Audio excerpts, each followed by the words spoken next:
On a mixtape, not you right here, look this way. Focus so the picture clear, Betty. Hoping that I disappear, but I won't, cause I can't to the bank and the pot is clear. Thank God there's Shakur here. What you think? Don't care. Know that I'm there. Yeah, ranked at the top of there. My nigga, do you really wanna see me close? Fake ass rappers like CB4. No, we don't really wanna see Keto. That's the little nigga wanna see me coast. Right pad, cause I kick ass. Come there fast, be there in a little bit. Nuts got big, transform quick. Now I'm finna spit, then I'm back to a little bitch. Fuck with me, you got your lead. This rare breed, best of the best, east to the west, south to the rest. You can invest, just step to the leg. That's your heat, there's no thunder. I don't give a damn what you did last summer. Stunners, run up, get done up to sun up. Spinning little niggas like DJ. I'm relaxing in my sandals trick. I'm while the candles lit. No, you can't handle it. And no, I'm not impressed. I feel like I'm the best. And yes, I'm talking to yo, yo, yo.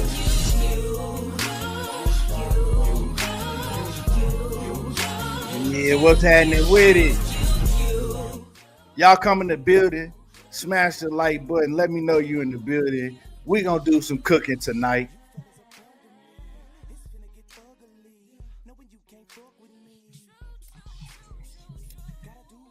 A lot of boxing going on. We gotta cook on, y'all. A lot going on in the boxing world. We gotta cook on.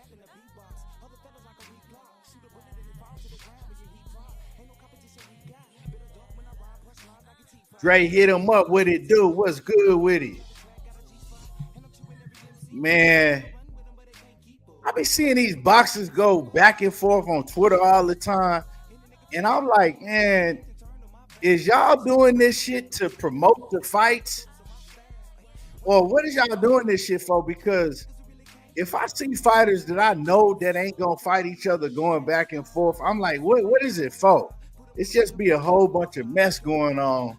But hey, you know, I guess it's entertaining.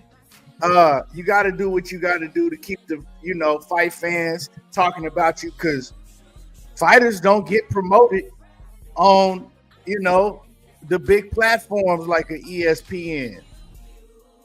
So, you know, when I think about it, I think a lot more of these other fighters should tap into these social media platforms and, you know, do what they got to do to get their name out there, because that's pretty much,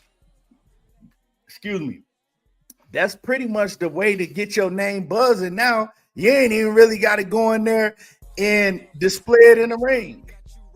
You can talk your way to a championship now. You can talk your way to fame in the boxing game. But yeah, we got a lot to cook on. We definitely gonna get into this Canelo Alvarez and Bud Crawford fight. Hey, Anui and Espinoza, man, they saved the weekend. We definitely gonna talk about that. We gonna talk about everything, man. We gonna talk about Shakur Stevenson on the Breakfast Club, and we gonna cook. So, like I said, when you come in the building, make sure you hit the like button, and yeah, jump in the comments. Let me know you in the building.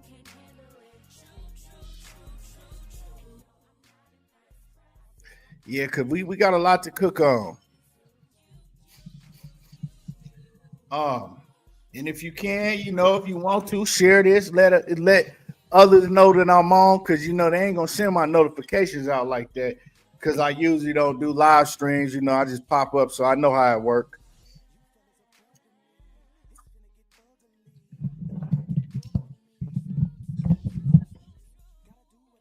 What up, Bruce Gas in the building, Dankfather in the building, Jimmy Boxing, what's happening with it? Let's cook, man. That shit that Canelo did on Saturday night was pitiful. And we definitely gonna talk about his ass. Yeah.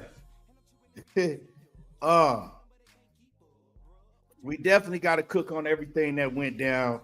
Everything that's gonna go down, and Teofimo Lopez talking about Jerome Boots Ennis for real? Come on now. But hey, if Teo get in there with Boots, I can't do nothing but give him the utmost respect. But I still don't think he gonna get in there with Boots like that. I still don't think he gonna jump in there with Boots. But I'm gonna go ahead and get started.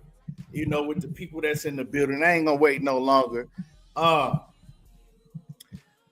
So boxing was looking terrible before Sunday night. We had that bullshit that went down on Friday, and I see a lot of people, not just boxing fans. I see people, fighters, former fighters. I see a lot of people was blaming Turkey Al-Sheikh for what we saw on Friday. Let's just begin with Friday. We gonna get to Canelo ass in a minute, but excuse me. I seen a lot of people blaming Turkey Al-Sheikh for what we saw on Friday. The event that went down New York Times Square, it was supposed to be an extravagant event all the way around, right? I'm talking about it was supposed to be great fights, right? Great matchups. Now, when you looked at the matchups that were put on, right? You had Teofimo Lopez versus Barbosa. You had a great storyline because Teo looked like he had been ducking Barbosa. Some people would say that he had been ducking Barbosa for years. I don't say that Teo was ducking Barbosa. I just don't think that Barbosa was a big enough name for Teo to go in there and throw down with. But then, I mean, the dude that he fought, Steve Claggett, didn't have no name. So you can't say that he was avoiding fighting Barbosa for years, right? So they had that storyline, right? Barbosa was on a hot run. Barbosa had beat Jose Ramirez. Then he came back and beat Jack Catterall, right? So Barbosa, he was getting the name. He was buzzing. Now, although I thought that the fight that should have took place was Teofimo versus Richardson Hitchens. You got Richardson Hitchens, that's from New York. You got Teofimo, that he from New York or Florida, wherever he from, but he lived in I think he was born in New York and then moved to Florida. So Turkey, he should have put Teofimo versus Richardson Hitchens on, but Teofimo versus Barbosa was still supposed to be a good fight, right? It was still supposed to be solid, right? Wasn't a bad matchup, right? Reggie, what's happening with it? What it do, Reggie? It wasn't a bad matchup, right? So that's fight that should have been a good fight, right? I don't think that fight even lived up to what people thought it was going to be, right? It was kind of like it was mid, right? Teo won the fight clearly, but it wasn't nothing to ooh and ah about. It wasn't no excitement in that fight. He fought off the back foot. He did his little slick shit. Barbosa showed that he was what Floyd say. He ain't got no special effects. Barbosa showed that he was just a fighter that don't have no special effects. He don't have no excitement to him. So that fight turned out to be kind of mid. It wasn't exciting, right? Didn't give the fans no oohing and ahhing, right? So people blaming Turkey, but I don't really. You can say Turkey should have put on a different fight, but didn't nobody think the whole card was gonna stink? You know what I'm saying? Just be some bullshit like it turned out to be, right? Then you go to the next fight. You have Devin Haney and Jose Ramirez. Now, Devin Haney and Jose Ramirez was the mistake that I think that Turkey made, right? Why would you put Devin Haney versus Jose Ramirez? And I'm not shitting on what he's doing, right? Because I think he's doing some great things for boxing, right? But you make mistakes and you learn from those mistakes. And I think one of the biggest mistakes going into Friday was putting on Devin Haney versus Jose Ramirez when everybody like, why ain't Ryan and Devin fighting each other? Like, why wasn't Ryan and Devin fighting each other? Like, you built the whole card up off of Ryan and Devin fighting each other. Like, all of the promotion showed Ryan versus Devin, right? It wasn't Teo versus Barbosa. It wasn't Ryan Garcia versus Rolly. The whole buildup was Ryan versus Devin.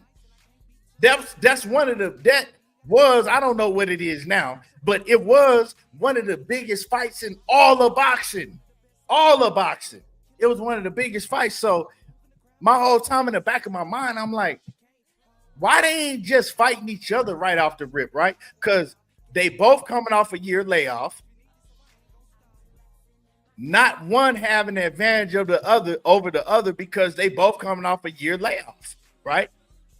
Everybody been waiting to see this fight for a whole year. Why didn't they just jump in the ring against each other?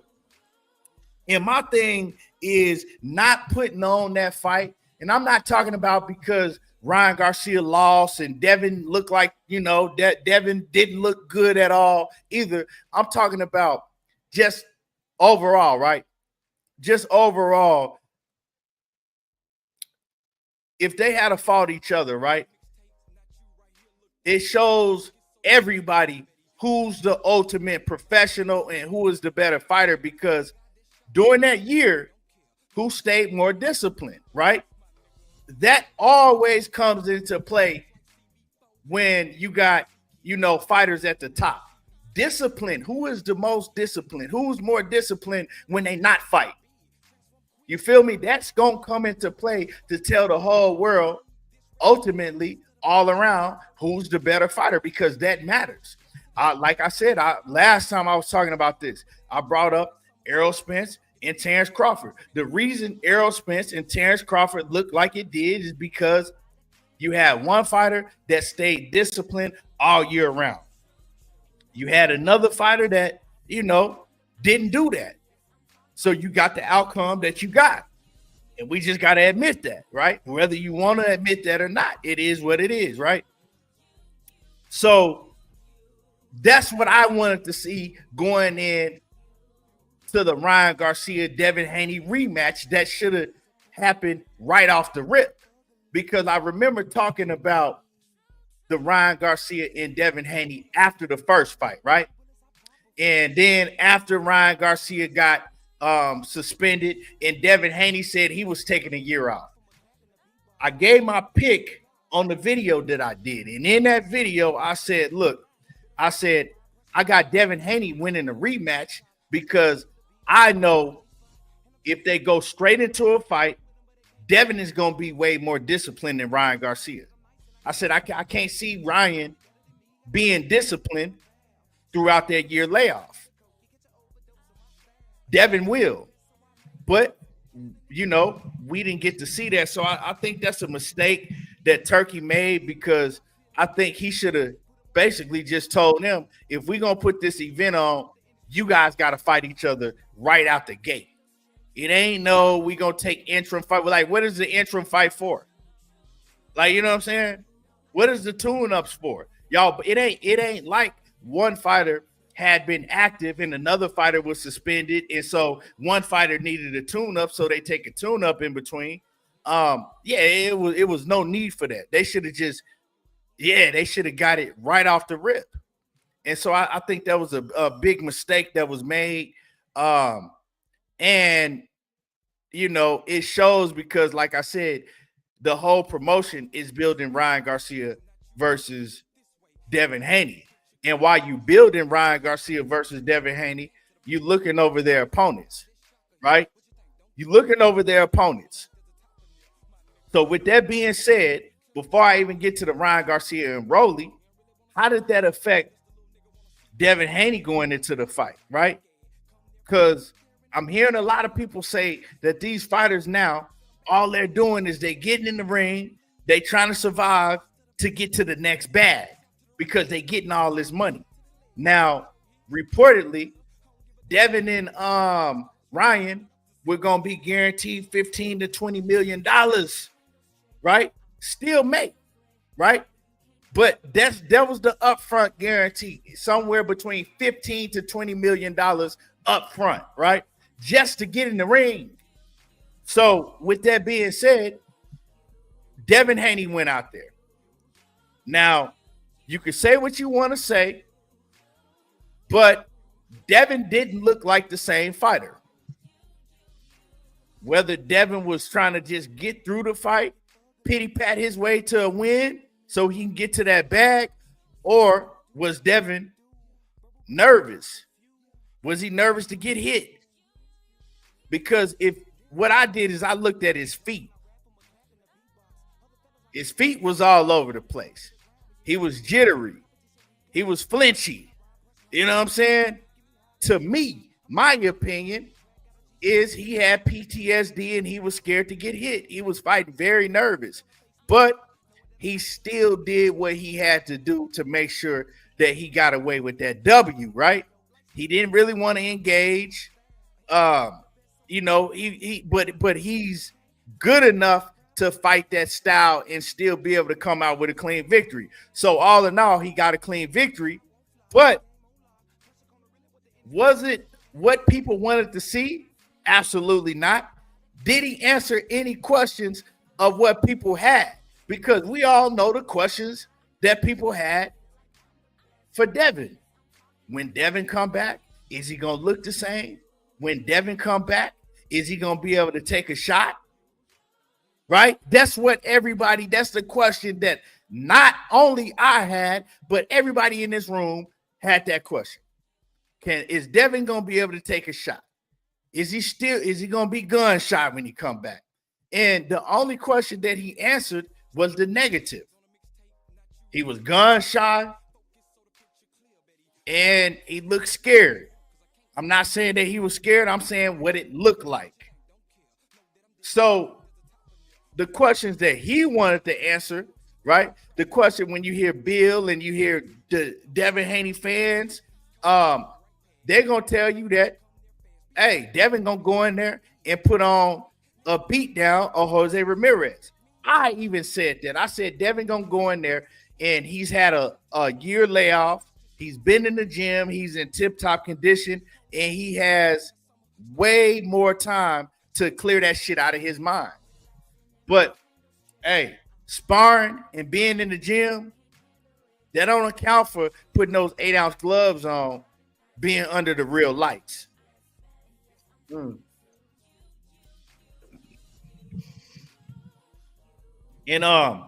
yeah, I think Devin, he won. Like I said, he won. You get the win. However, you got to get the win sometimes. But in his situation, right, they promote you and Ryan Garcia. So you want to put on a good performance, right? You want to show people that you are the same fighter, that you even better than you even a better fighter than you was when you left, right? And you want to start building that pay-per-view with you and Ryan Garcia, right? Because I don't know what the last numbers did. I heard some people say it did like 400,000. I heard people say it did less than that. We never really got the real numbers, right? But when we heard Oscar De La Hoya, he said it wasn't no back end money because it didn't do enough numbers. I don't know, right? But whatever it did or whatever it didn't do, you wanted the pay-per-view between you and Ryan to be a mega pay-per-view so you can get them big bucks. Even though they was guaranteeing you all that money, you still want to come out, and do big pay-per-view numbers, right? So in order to do that, you want to go out there and put on a great performance, right? You want to get out there and answer some questions that people got, and you didn't do none of that. Like you went out there, you was moving all around erratically, all type of unnecessary movement. It was ugly. It was, it was pop shot. We see that you was 10 steps ahead of Jose Ramirez. We see that if you did just stand in there and take some chances at times, you might have could have even got this dude up out of there. But in your mind, mentally, you ain't want to take that chance. You didn't want to do that, right? To me, he should have got in there and took some chances for himself. You didn't have to do it the whole fight, but it should have been moments. Okay, we in the 9th round, we in the 8th round, whatever it may be, right? I'm going to stand in there and I'm going to fight this dude just to see if I could do it, right? Just to get these jitters, right? This nervousness that I got out of me. He didn't even do that. I would like to see him do that at least. Okay, if you're gonna just make sure that you secure the win and box the whole night, or move, not even box, move around and pop shot the whole night. Well, at least take, 2 rounds, at least 2 rounds, and say, you know what, we got to get it. I'm gonna put it on this dude, and he didn't do that. So, with that being said, if you go into your next fight, whether it's Ryan Garcia, I don't know who it's going to be, right? And you go in there with somebody that can crack, what questions did you answer? You gonna go in there the same fighter. You're going to be nervous because you didn't answer those questions to yourself in your last fight. You didn't answer those questions to yourself in your last fight. It ain't even about the fans. It's about mentally. You gotta answer those questions to yourself mentally, because we see that you still nervous and you still got that in the back of your mind.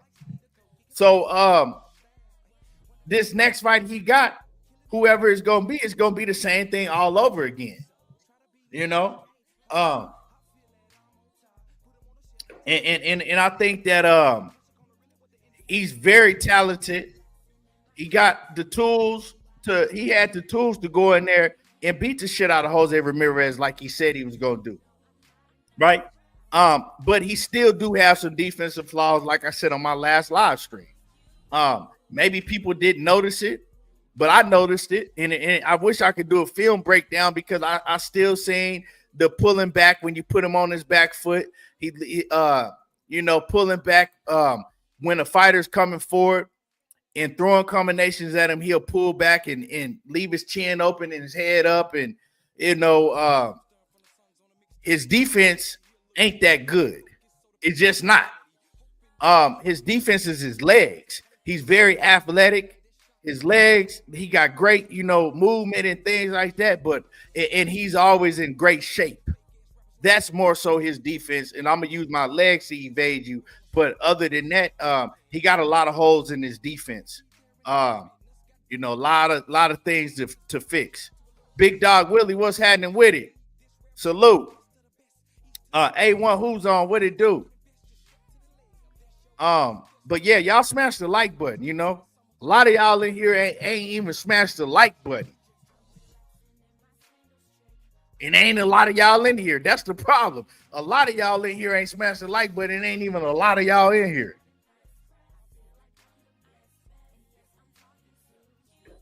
But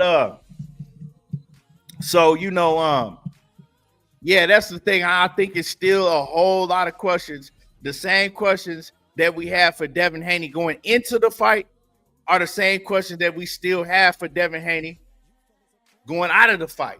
Because I'm going to just say this, man.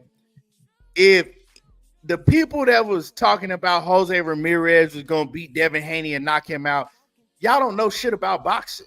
You just don't. Take it how you want to. You know what I'm saying? A lot of people were just saying shit like that out of pure hate for Devin Haney. But a lot of y'all boxing fans, man, y'all got to stop calling fights and picking fights out of pure hate for the opponent. Go watch some film.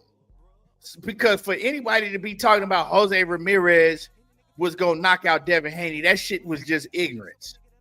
Straight up and down. But, yeah, so, man, with Devin, hey, we ain't nothing changed. We still got the same questions that we had going in for Devin. He didn't look good.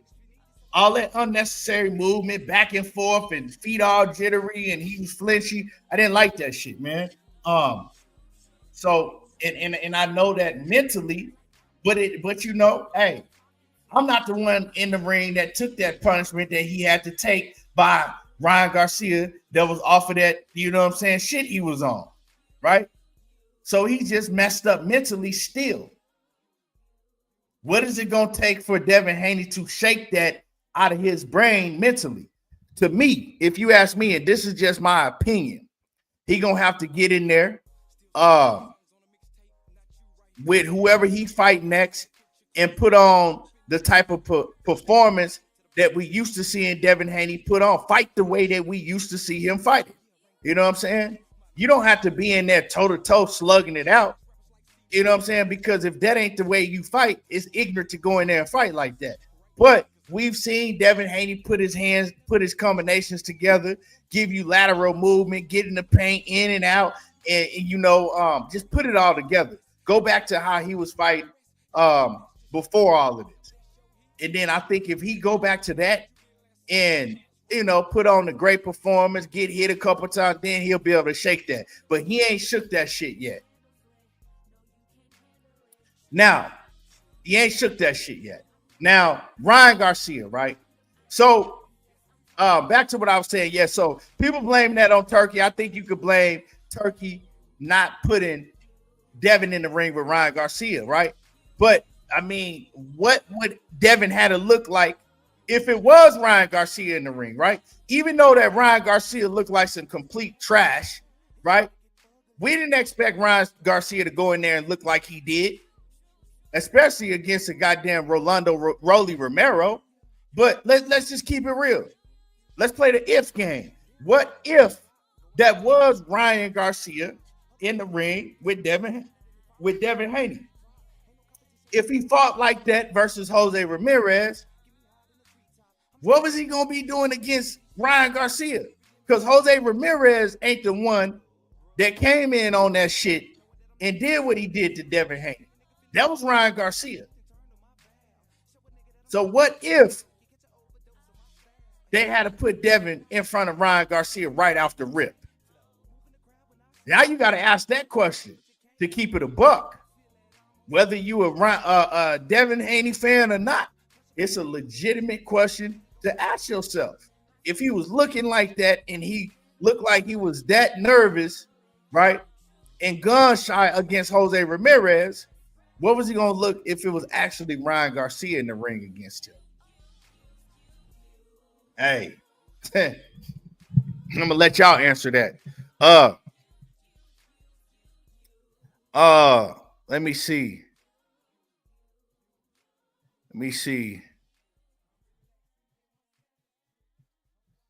A1 says T.O. was clipped but kept fighting. I think he knew what the stake was being on that type of platform, but his calling out boots his madness. Yeah, we're gonna get to that in a minute too. And then I want to get to Ryan Garcia, man. Another thing, they said these fighters, they just try to get to the 12th round to get to the next bag. Ryan Garcia, man, it's a whole lot of questions out about him. That performance was horrible that he put on.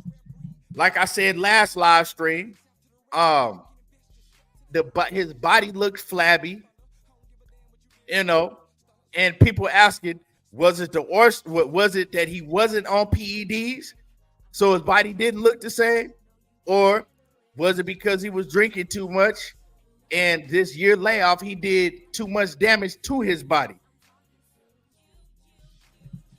Hey, hey.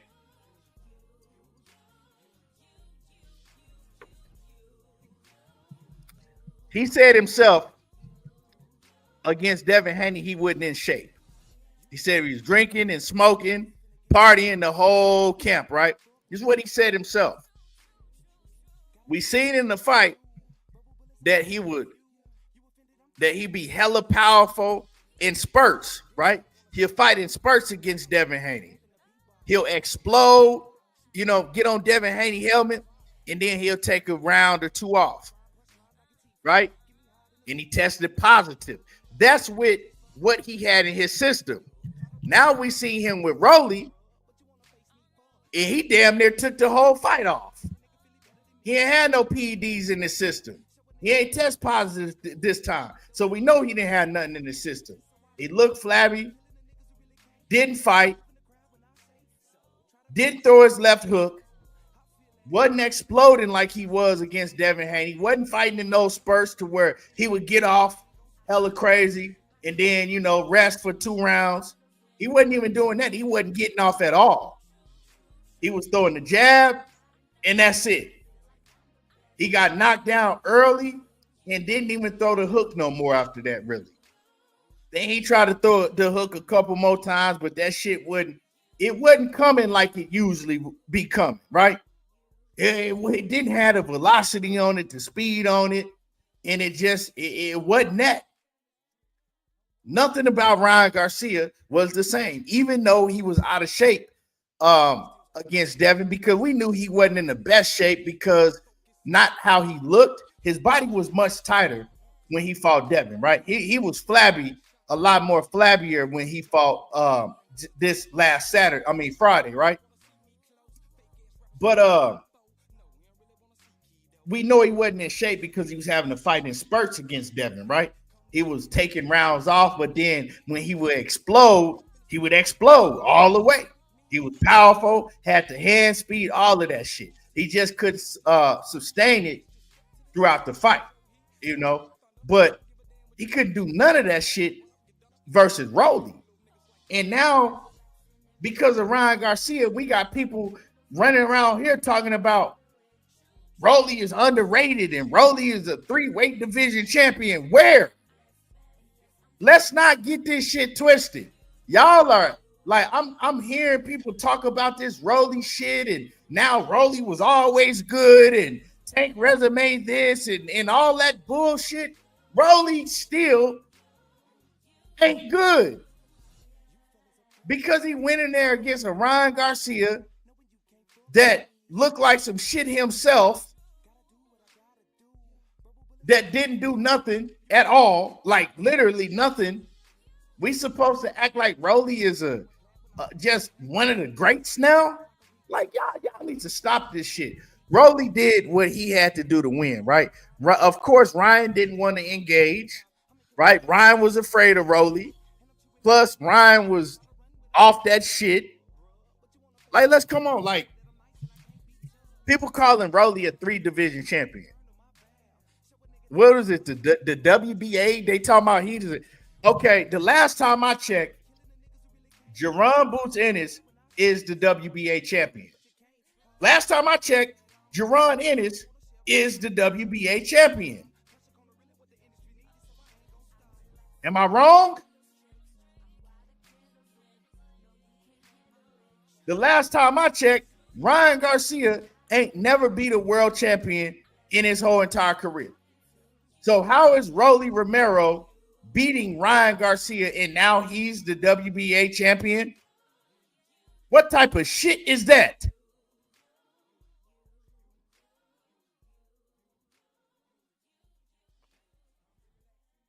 Like, what are we doing with all these regular titles?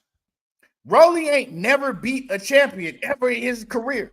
Let's stop calling Rolly a 3-division. He on interviews talking about, yeah, and I'm just a 3-division. Like, no, you're not. Rolly ain't never beat a world champion. Ryan ain't never beat a world champion. Let's keep it a buck. Let's stop this bullshit. You know what I'm saying? It's crazy, man. So yeah, Rolly ain't that good. And Ryan, he showed that. I think Ryan got a lot of talent. Let me keep it a buck, right?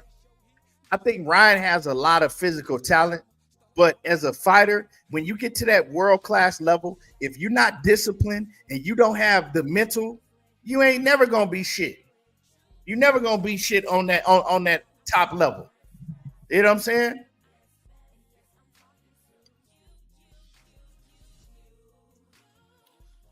Because even if you is in shape, if you don't have a mental, that left hook ain't gonna land against everybody. You know what I'm saying? Like, he not finna go in there and land no left hook like that on fighters that's really that really got that shit. You know what I'm saying? He not gonna be able to do that shit. But like Roger Mayweather said, most people don't know shit about boxing.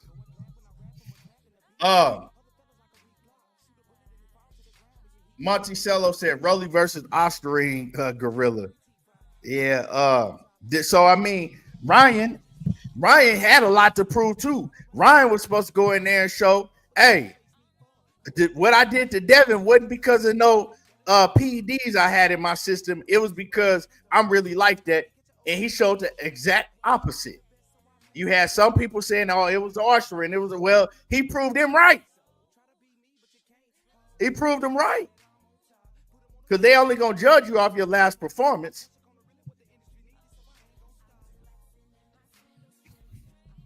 A1, is you serious? What do I think about Rolly versus Gary Antoine Russell?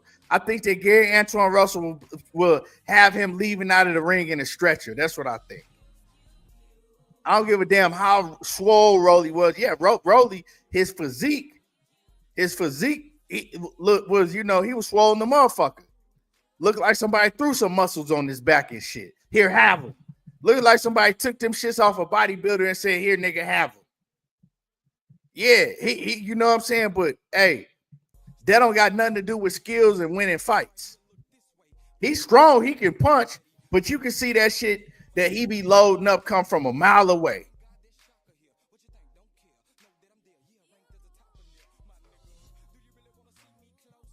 Jimmy Boxer say, that's just like them saying T.O. was former lightweight undisputed champion. Yeah, T.O. was never no goddamn undisputed champion. And the reason T.O. wasn't an undisputed champion is because he had a choice to fight Devin Haney, and he didn't fight Devin Haney. He could have. He run. This is the thing, right? He's running around. T.O.'s running around calling himself. Wait. Well, so this is the thing. Let me take it back. He's calling himself undisputed at lightweight because he beat Lomachenko, right? But Lomachenko wasn't the WBC champion when T.O. fought him. The reason Lomachenko wasn't the WBC champion is because Lomachenko decided not to fight Devin Haney, who was his mandatory, and he decided to fight T.O., which I don't have a problem with that because T.O. at the time was a bigger fight, right? T.O. was on top rank. He was getting a lot more buzz than Devin Haney was at that point. And Devin Haney at that point, of course, he didn't even have no strap, right? So Loma decided to fight T.O. instead of Devin Haney, right? So he got stripped. So when you fought Lomachenko didn't have no belt because he didn't fight his mandatory. So you can't. So because you beat Lomachenko, you can't go around calling yourself undisputed at 135. On top of that, you had a chance to fight Devin Haney, and you fought George Kambosos.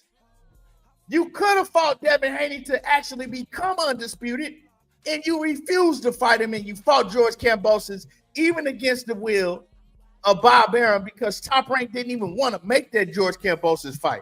So, man, if he don't get the fuck up out my face with that undisputed shit, and everybody that's calling him undisputed, they need to get the fuck on.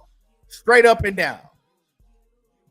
And then you're calling yourself undisputed at 140 for fight Josh Taylor that was getting stripped of titles for inactivity, right?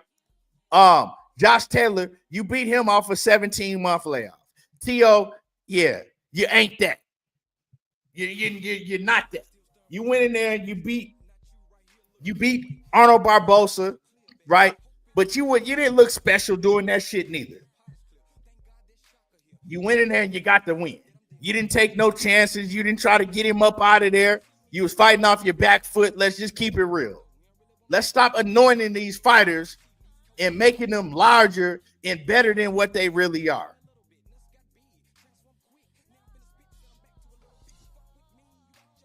My man A1 said he saw a few channels saying that Gary Antoine Russell and Rolly would be a good fight. Exactly. This is exactly what I'm talking about. A fighter get a win, right, against a fighter that's hyped up, and now everybody start putting them on that high. Oh man, we want to see him, man. Him and Gary Russell would be a great. No, it wouldn't be a great fight.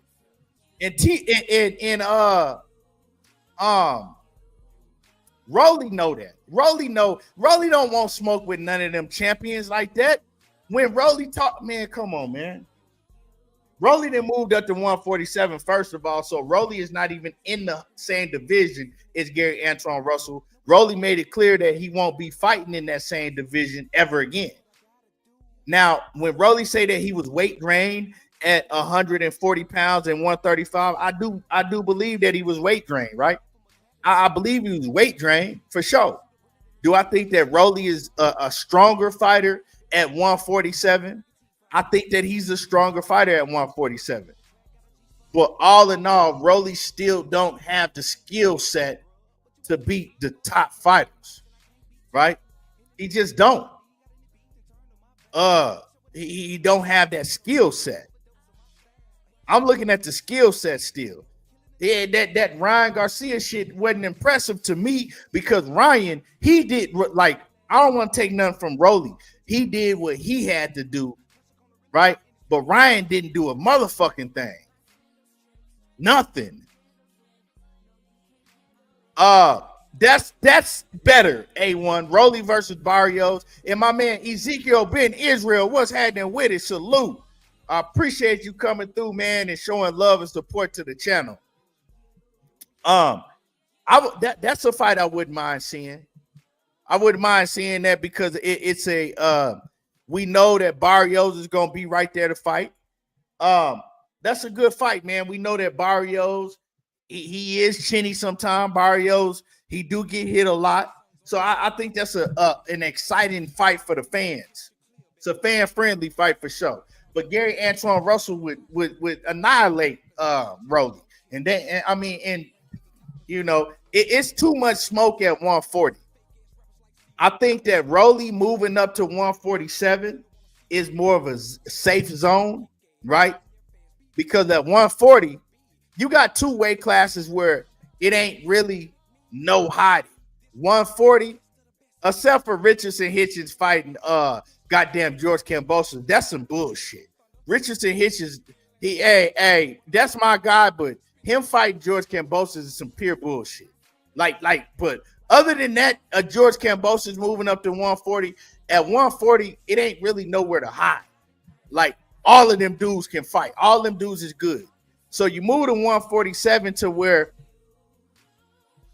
but outside of the Brian Normans, the Jerron Boots Ennis, and the Stanionis, and maybe a couple more fighters I might be missing, right? You can kind of, get fights in that division and stay in the safe zone, right? You can stay in the safe zone in that division. At 140 and 154, it ain't no safe zones. So, hey, that's why you see all these fighters running the 147. Why you see them? They ain't, because look, when a lot of these fighters were at 135, they was talking about they was killing themselves, sacrificing this to make weight. At 140, they see all that smoke at 140. They're like, yeah, I grew out the weight. One fight and I didn't grew out the weight division. Let me move up to 147. Errol Spence gone. Motherfucking Bud gone. Jerron Boots Ennis, we ain't gonna fight him anyway. And so, I be seeing this shit, man, for what it is. But Ryan Garcia and Devin Haney, they talking about them still going into that rematch. Why not? You know what I'm saying? One didn't look good in Devin Haney, and the other one looked like some pure shit in Ryan Garcia. So going to the rematch against each other, I still want to see it. They still got a lot to prove. Devin still got to go in there and prove that, hey, that was just a bad night against Ryan Garcia, and I'm on his ass. And he was on that oyster ring, and he can't beat me when he clean. That's what Devin got to go in there and prove. Ryan got to prove that, hey, not only was it a fluke that Rolly beat me, I wasn't focused, my mind wasn't right. I am who I say I am without PD. Ryan got to prove a whole bunch of shit. You know what I'm saying? So when in the rematch, they both got shit to prove. But to me, looking at the situation now, Ryan has a lot more to prove than Devin do now. Because see, let's keep it a buck, man. Some of y'all in here, You know what I'm saying? Some of y'all in here was even riding Ryan, didn't want to, get on this helmet for the PEDs and all of that shit, man. And he was getting praised for that shit. I never seen a man pop dirty for PEDs, right? Get on the internet, call black people all type of niggers and shit, and then still get praised. Some of my own people were still wanting him to go in the rematch and whoop on Devin. Like, that shit was crazy to me. I'd never seen no shit like that. People just totally, we don't care if he popped dirty. We don't care if he popped dirty. It don't matter. So, nah, man. Ryan Garcia got a whole bunch to prove. And I think that Ryan Garcia he on the edge, man. He this close to crashing all the way out, because one thing I know about Ryan Garcia is his mental is not there. People looking at what he did against Devin Haney and say, oh, man, he was just crashing out. First of all, he was going through a manic stage. He's bipolar. And I think that what took him into that stage is his nervousness to fight Devin Haney, right? You be like, oh, well, Devin, he ain't got nah. Ryan was nervous to lose another fight because he had that shit happen to him with Tank and another L on his record. He was nervous about that shit. And so he doesn't deal with that mental pressure. That's what y'all don't understand when you look at Ryan Garcia. He doesn't deal with mental pressure very well. So he does shit to mask it. Drinking is going to mask that. Doing drugs is going to mask that. It's going to, put him in a I don't give a fuck mode. That's why a lot of people drink. They can't deal with the pressure of just everyday life. So they drink to mask that shit. It ain't nothing different from what Ryan Garcia was doing. And so I noticed that he doesn't deal with pressure well, right?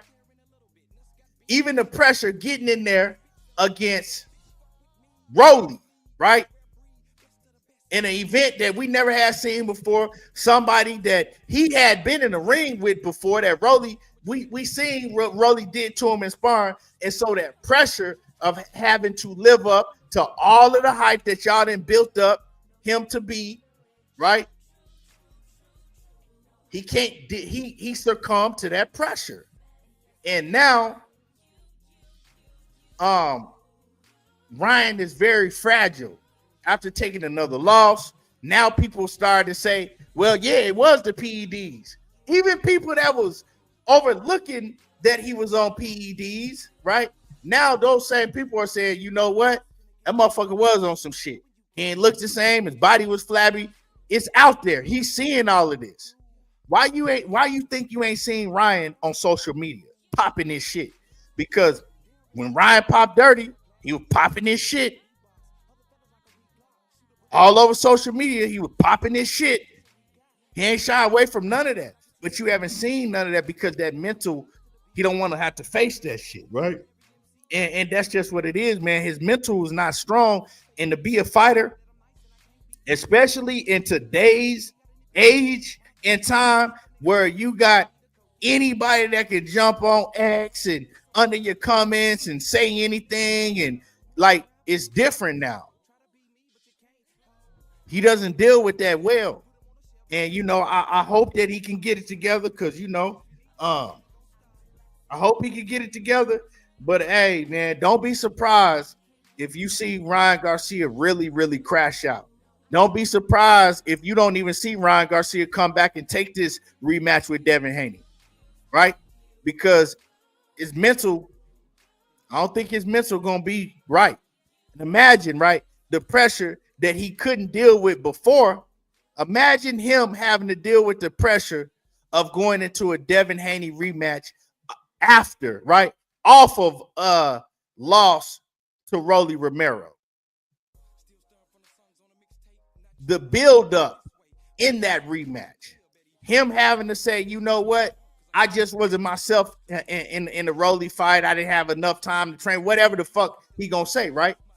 Then you have to go into the biggest fight of your career versus Devin Haney. That's even 3 times bigger than the first fight was, and now you got to prove everybody wrong. He don't deal with that. Some fighters, they thrive off of that pressure. Some, they succumb to that pressure.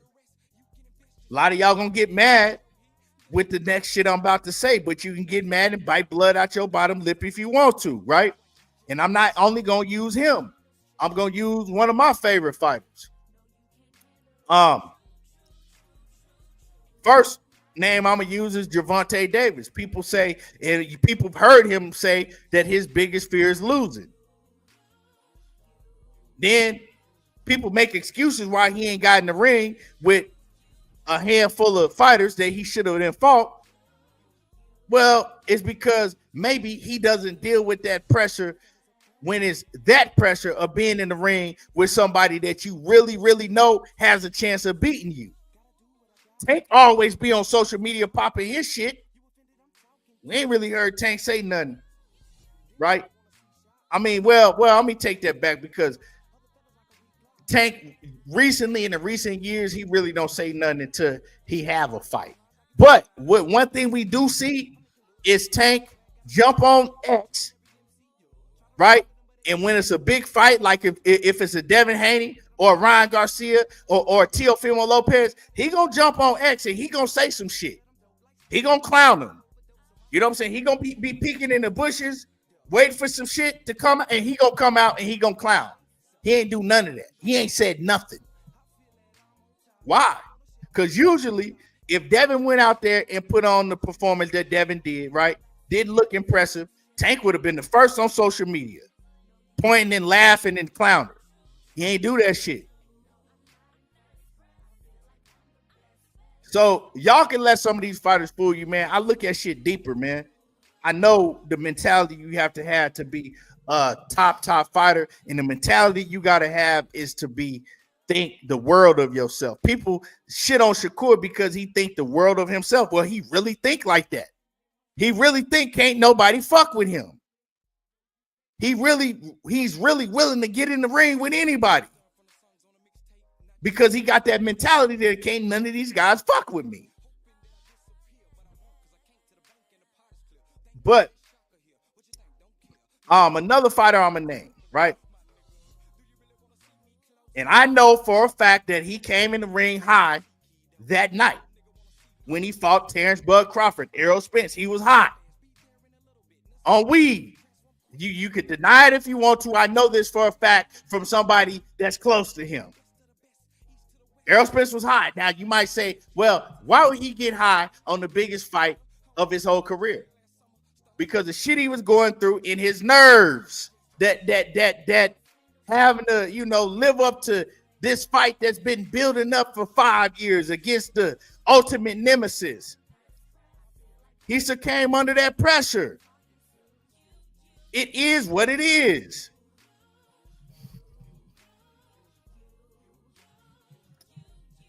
One fighter rose to the occasion under that pressure. The other one succumbed to the pressure. But the thing with Tank, and I'm gonna get on his ass in a little bit, that I don't respect is he won't put himself in a position to be under that type of pressure. Right? So how can I respect a man in boxing, right? A fighter in boxing that we talking about these other fighters, win, lose, or draw. We might talk about them if they take a bad L. We might say what we got to say, but at the end of the day, we got to respect them. But you can't respect a man that's not willing to put himself in that position to even see the outcome. You know what I'm saying? Money, what's good with it? What it do? Yeah, I've been on here for a minute. So that's my whole thing. But moving along, right? Speaking of Terence Bud Crawford, right? Bud Crawford, Canelo Alvarez, man. Canelo Alvarez is another fighter that looked like some complete trash. Let's talk about Canelo Alvarez versus William Skull. I've been hearing a lot, right? I ain't went back and watched that fight to score it, but after the fight, I was asked who won the fight, and I said, you know what? I really don't know because the fight was some shit, but Canelo might have lost that fight. That's what I said, right? I said, I don't know. I ain't really scored like that, but Canelo might have lost that fight because I know what I was watching. I'm watching one fighter move around excessively, right? But he was catching Canelo coming in with combinations at times. Then get to moving around and running. And Canelo, I'm watching him. Canelo just throw only body shots. He ain't throw no, like you probably could count on both your hands the amount of headshots that Canelo threw the whole fight. You know what I'm saying? And you only got 10 fingers. I ain't see Canelo throw no more than shit. And 10 is pushing it.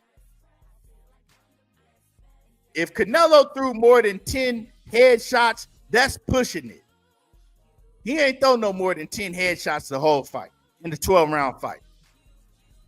It was throwing body shots, winging, missing, hitting the ropes, looking just, you know what I'm saying, just looking slow as hell. Didn't know how to cut off the ring. Like, how can you be the face of boxing? How can you have a $300 million contract, right? Call yourself the top fighter in the world, pound for pound this, and you don't know how to cut off the ring? You don't know how to cut off the ring? And William Skull landed more punches on Canelo than Canelo landed on him. I don't give a fuck. I didn't even see the company box number, but I did hear that they broke the record for the least amount of punches thrown and landed in the 12-round fight. Right? But I don't know if company box had William Skull or Canelo landed more, but I know what I watched. And I know that I watched William Skull land more punches than Canelo. I know that I heard the commentators sucking off Canelo the whole time. You know, it was just pitiful. These commentators need their ass beat. They just pitiful. And you know, now William Skull could have won that fight if you go by hit and don't get hit, right? Who landed the more punches? And you know, but I get what people saying when people saying that you can't beat a Canelo Alvarez like that in that fashion, because you can't. If William Skull should have known that they weren't going to give him that fighting the way he did. And I didn't want to see him win fighting the way he did, because William Skull ain't nobody that I'm going to walk away, that I walked away from saying like, oh yeah, I want to see him fight again. Absolutely not. If William Skull fight again, I won't be tuning in to watch him. Hey, Money said Canelo won every round. He said my dog even won a round without throwing a punch. That shit ain't that shit. Me and Money was talking about that shit. They gave Canelo, I forgot what round it was. They gave Canelo a round and he didn't even throw a punch.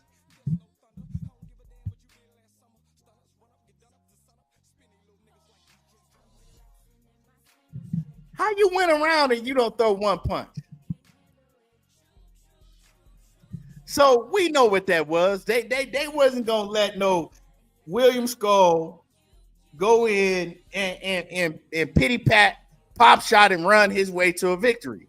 Even though if you go by hit and don't get hit, and he even had the ring generalship because he was making Canelo look stupid all night. If you go by how rules, right, technically, he probably beat Canelo. But didn't nobody want to see him win that type of way. Didn't nobody want to see him ruin the fight between Canelo and Crawford with that bullshit. I'm gonna keep it real. I don't ever want to see no William Skull fighter. This was my first time ever seeing William Skull fight, and it's gonna be my last. And you can guarantee, and I guarantee you that.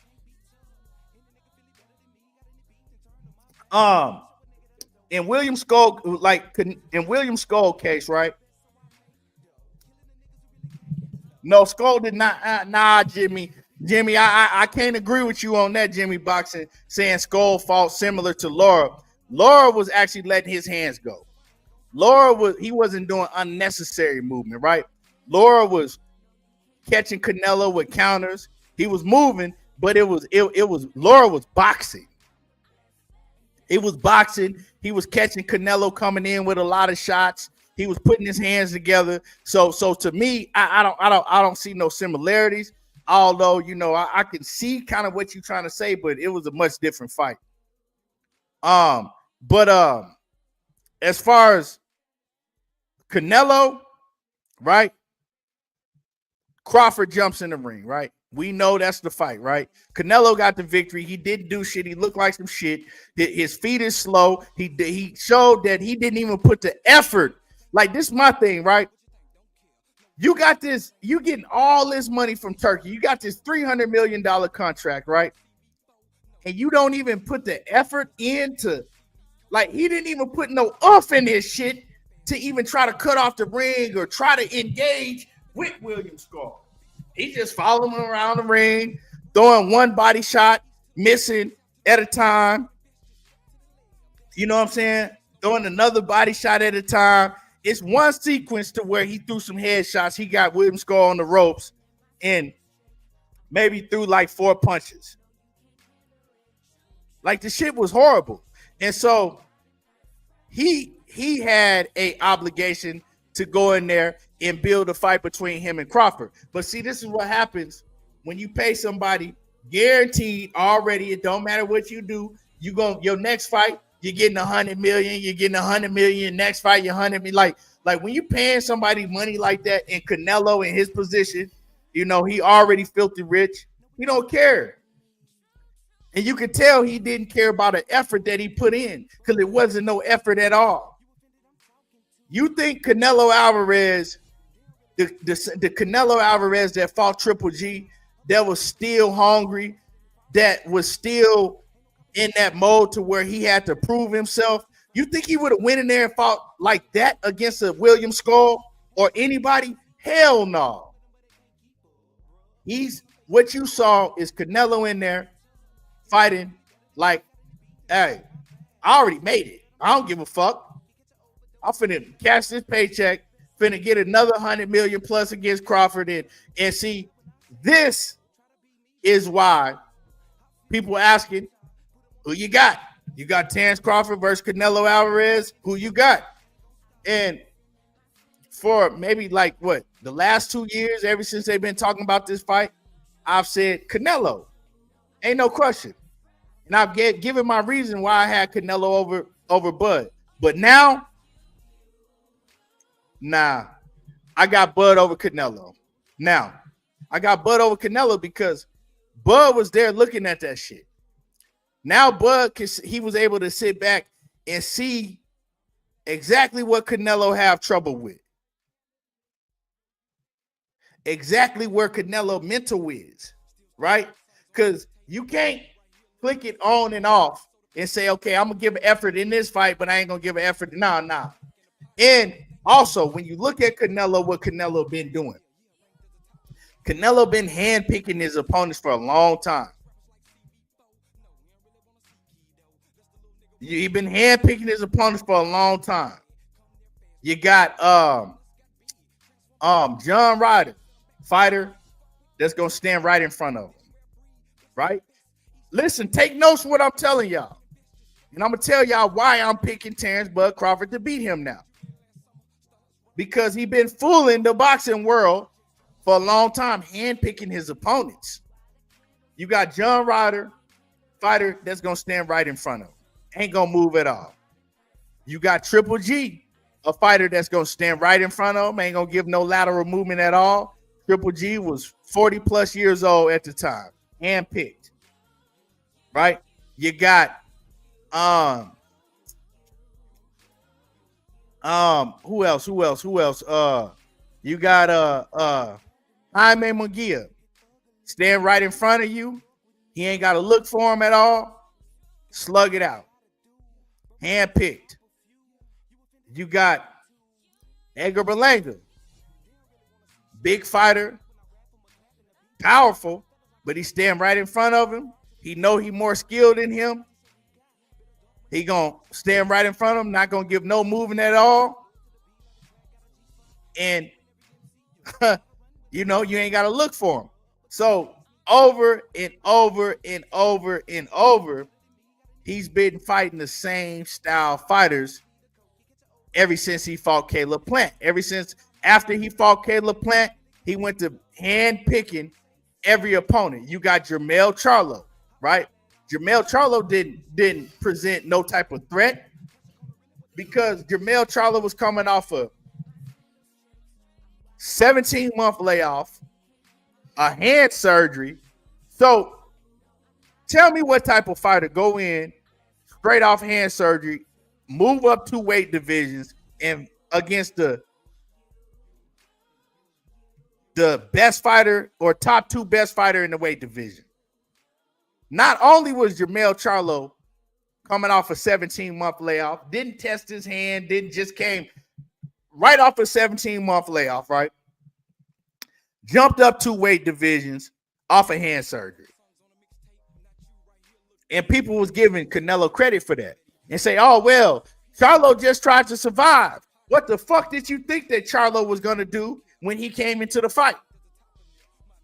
That Charlo coming off a 17-month layoff, off of a hand surgery, moving up 2 weight divisions, should have told motherfuckers that, oh, yeah, he just going in for a payday.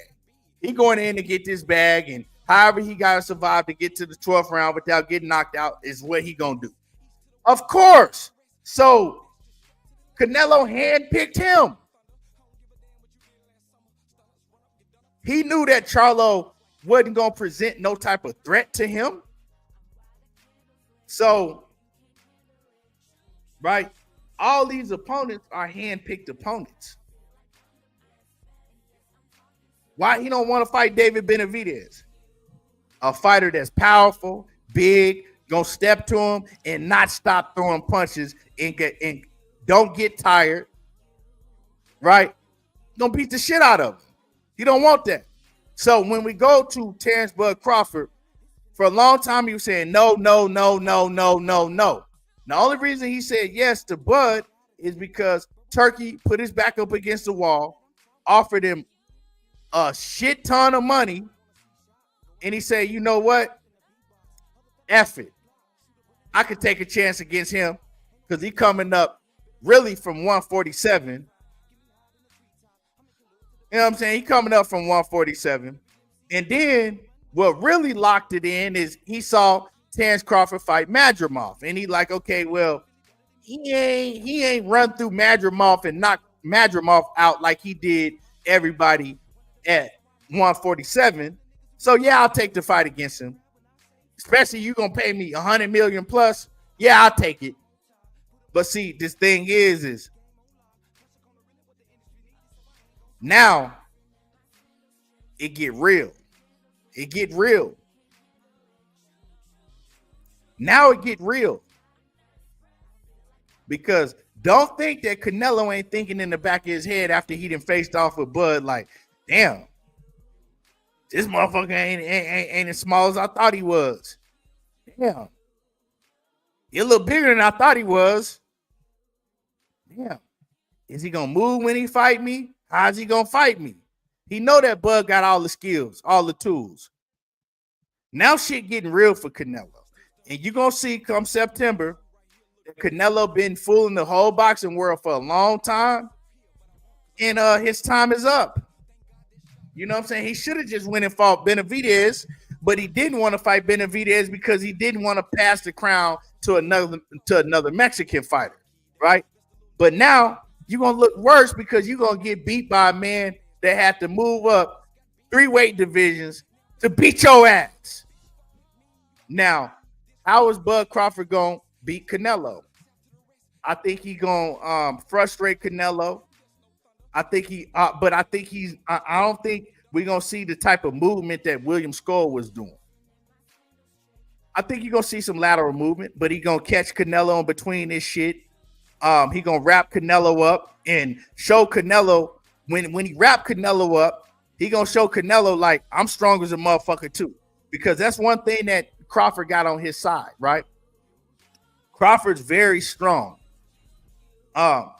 you know, I was watching the Shannon Sharp interview, right? Watching the Shannon Sharp interview, and I'm looking at Crawford's legs, and I'm like, man, this nigga legs is a lot bigger than they used to be, right?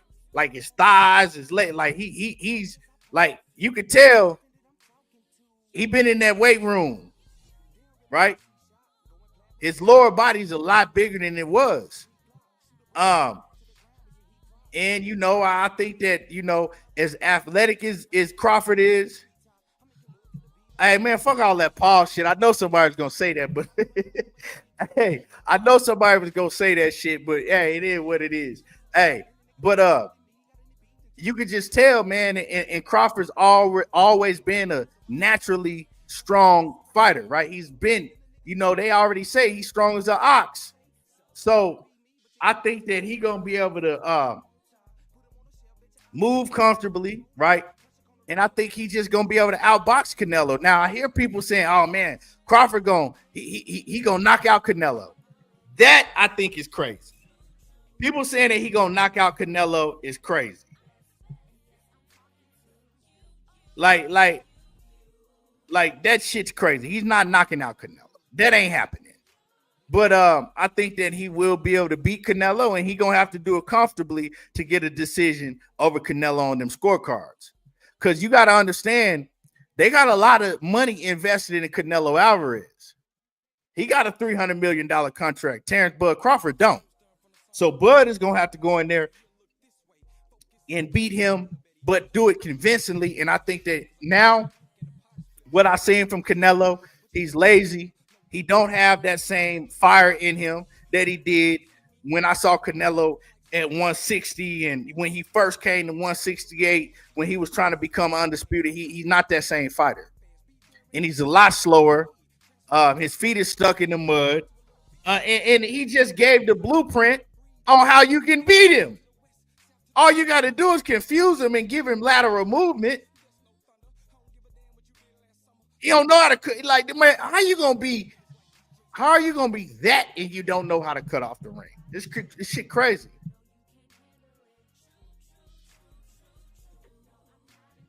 Let me get to some of y'all comments.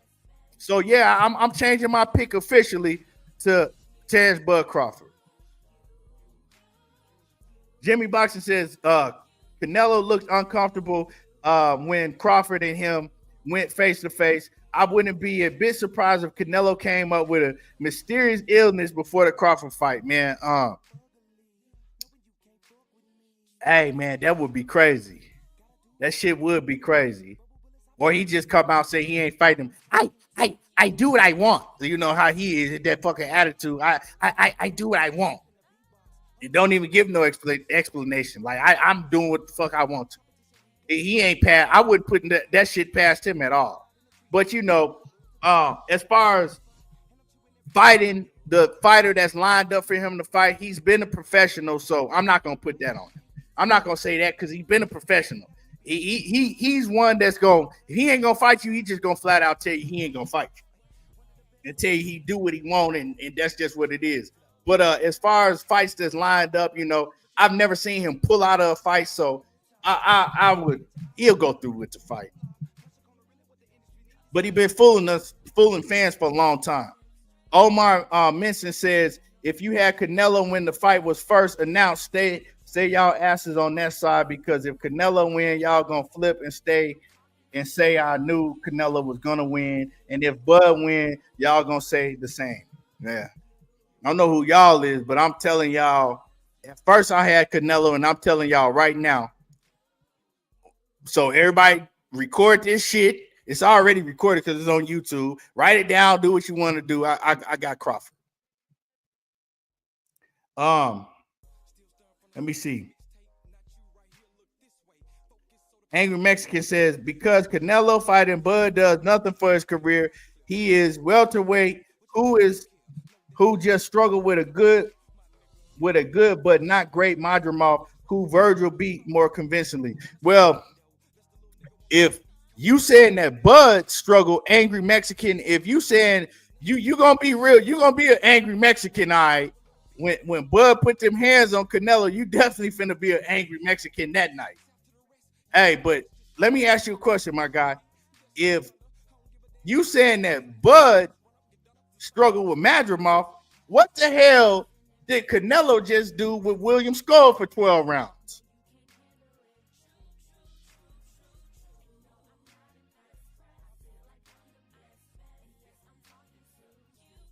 And I wouldn't say that Bud struggled against Madrimov. I had Bud winning 9-3. Now, was it a competitive fight? Yes. It was a competitive fight. Did Bud, get caught with some shit in that fight? Absolutely. But I still had to fight 9-3 for Bud.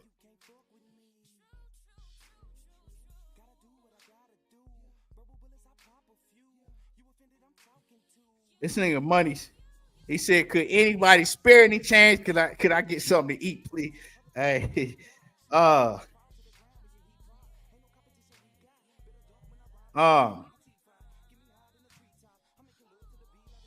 Jamie Boxer says he's been a professional against hand-picked opponents. But we can't overlook, although I don't fuck with Canelo because I don't like how he move. I think that he just flat out ducked David Benavidez on some whole shit. You know what I'm saying? And he be doing whole shit like trying to fight Jamal Charlo coming straight out the mental hospital and shit.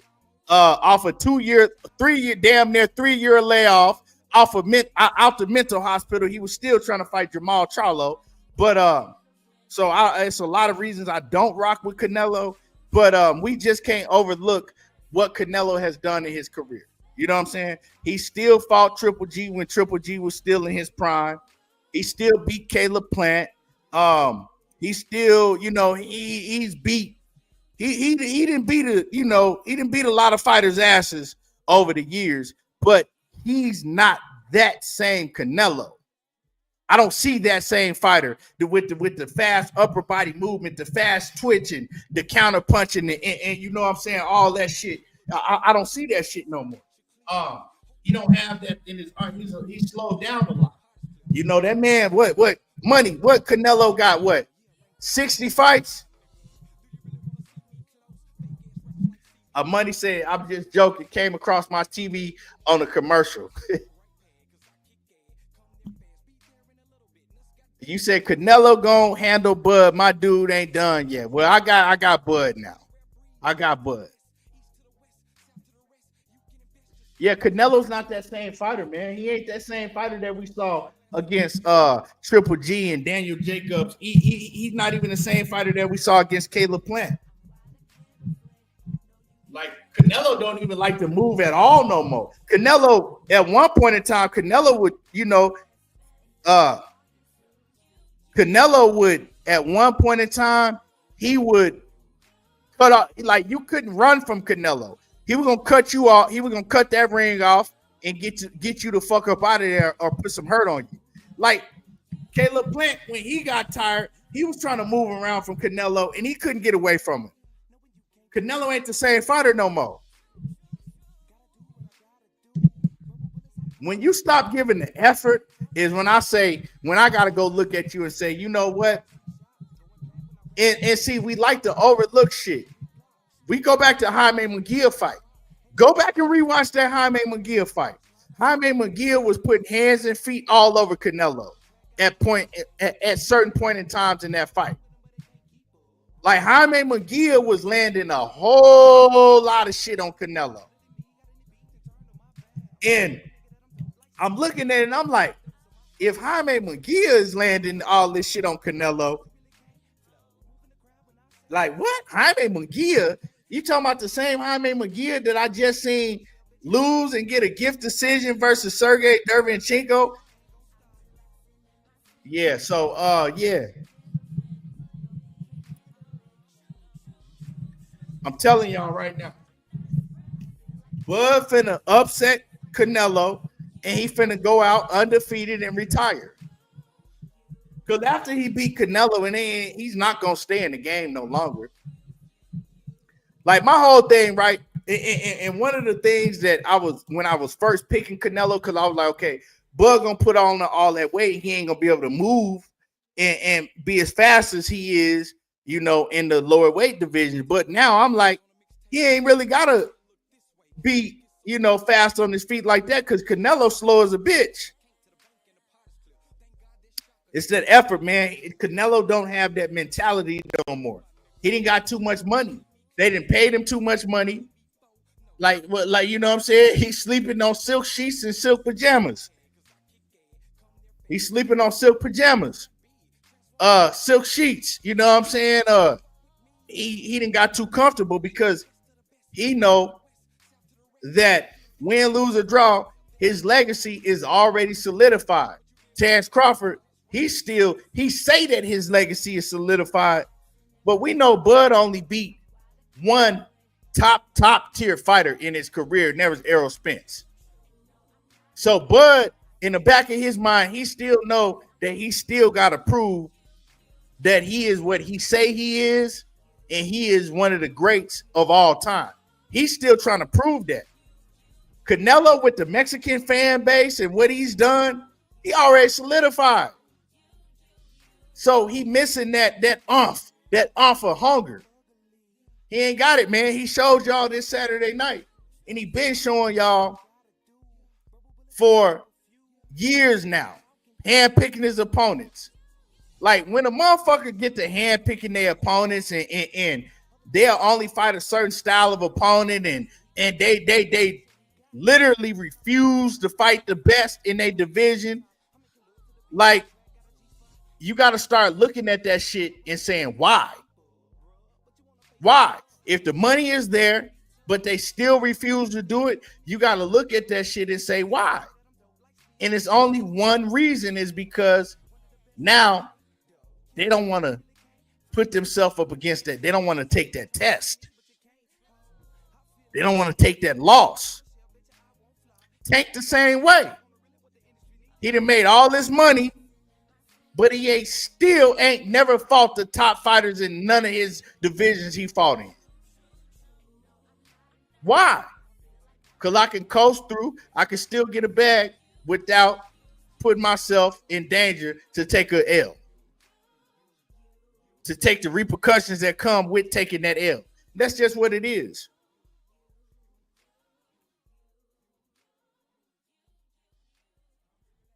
You know what I'm saying? And Canelo was put in the same predicament with Triple G, right? Everybody was, he ducking Triple G. We seen he didn't want to fight Triple G. But then his ego got to him. You know what? I still got a lot to prove. In order to get to that $100 million plus that I'm getting now, in order to get to the $40-50 million a fight, I got to go through him because I'm still at that stage to where I still got to prove it. Now he well beyond that stage. He done made hundreds of millions of dollars now. Bud ain't. Bud's still trying to get to that 100 million. Bud's still trying to get his first 80 million, 100 million, whatever he gonna make in this fight. He coming. I'm telling you, he coming, and I'm telling y'all right now, mark it down. Bud is gonna beat Canelo Alvarez. Money say, don't let that one fight fool you. King Nello know what's at stake and will put the hard work in via Viva Mexico, Cabrones. Hey, man, you crazy as fuck. I'm not talking about that one fight. That's why I specifically went down Canelo's resume and what he's been doing and how he's been ducking and dodging certain fights and how he's been only choosing to fight certain style fighters for all these years now. Ever since, after Caleb Plant. And the only reason Caleb Plant, Caleb Plant didn't have the gas tank and was very green when he fought Canelo. I wouldn't mind seeing Caleb Plant fight Canelo again. So I'm not I'm not picking Bud to beat Canelo just because of what I seen this last fight. I'm picking Bud to beat Canelo because the overall picture of the shit. You ain't picking and choosing all these fighters and picking the you know what I'm saying? I ain't gonna call them Rudy Poos, but you're picking the least competition to give you an ass whooping. Like, you know what I'm saying? You know what you're doing, dog. You stand in the safe zone. You know, hey, niggas out there popping their shit in the street, and you stand in the house with the doors locked and the screen door locked. You ain't doing that shit for no reason. It's a reason behind all that shit. And to me, mentally, he know he ain't that no more. My man Bang in this bitch. What's happening with it? My man Bang say, I definitely got Bud in that fight. Canelo lazy. Yeah, man, and that's why he's been handpicking certain opponents because he lazy. You know what I'm saying? Let me fight Jaime McGill because I know he gonna be right there in front of me. Let me fight Edgar Berlanga because I know he green in the motherfucker and he gonna stand right in front of me. Right? Let me fight John Ryder because I know he gonna stand right in front of me and slug it out. Let me fight 40-plus-year-old Triple G because I know he too goddamn old. He ain't got no legs under him. Come on, man.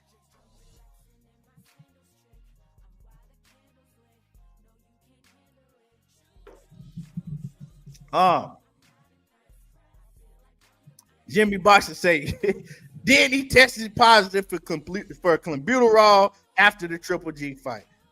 He sure the fuck did. He sure did. But I don't really, you know what I'm saying? But he came back and beat Triple G the second fight. Don't forget that the second fight, he came back and beat Triple G clearly. So to me, yeah, he did test positive after that first fight.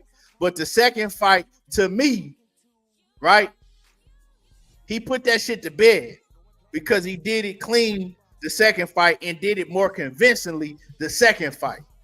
And yeah, that's why I said Ryan Garcia, he was supposed to come in and, you know, do just that.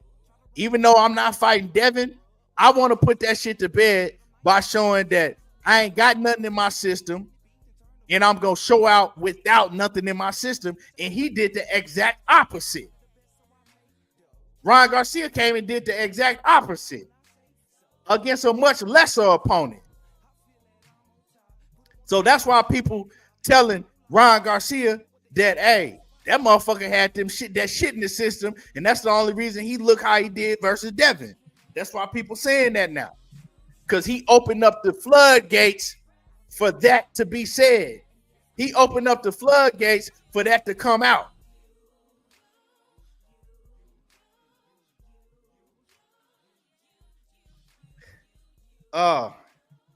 You know what I'm talking about? He opened up the floodgates. Dub right side, what's happening with it? Respectfully, Dub right side. Jimmy Boxer say the WBC raised the levels for Canelo. Well, Jimmy, if they raise the Canelos for Canelo, they raise it for everybody else. So if that's the case, if I'm fighting him, I'm gonna be right there at the tip of the level.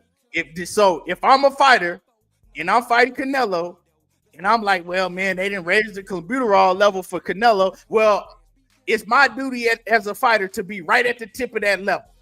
I'm right there with you. If you on it, I'm on it too. So it is what it is, man. I ain't gonna, I'm not, even though I don't fuck with Canelo, I'm not gonna put an asterisk mark behind his whole career and say, well, he only did this because he was on clenbuterol. I mean, y'all can do that. I'm not gonna do that though.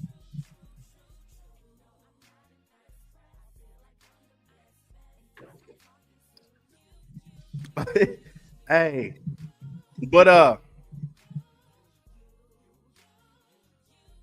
Marcos Perez says Canelo fighting Benavidez after Bud Turkey gonna give Canelo $200 million. It's a done deal, man. Y'all been saying that shit.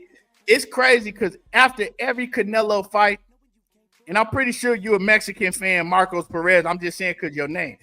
All the Mexican fans come through. Not all the Mexican fans. Let me take that back. All the Canelo's Mexican fans, y'all say that shit every time. Oh, man, Canelo gonna fight Benavidez. Canelo. Y'all been saying that shit for the last 4 years. Man, I guarantee you, man, after he fight John Ryder, man, he fight Benavidez next. Oh, well, man, after he fight after he fight Triple G, man, he gonna fight Benavidez next, man.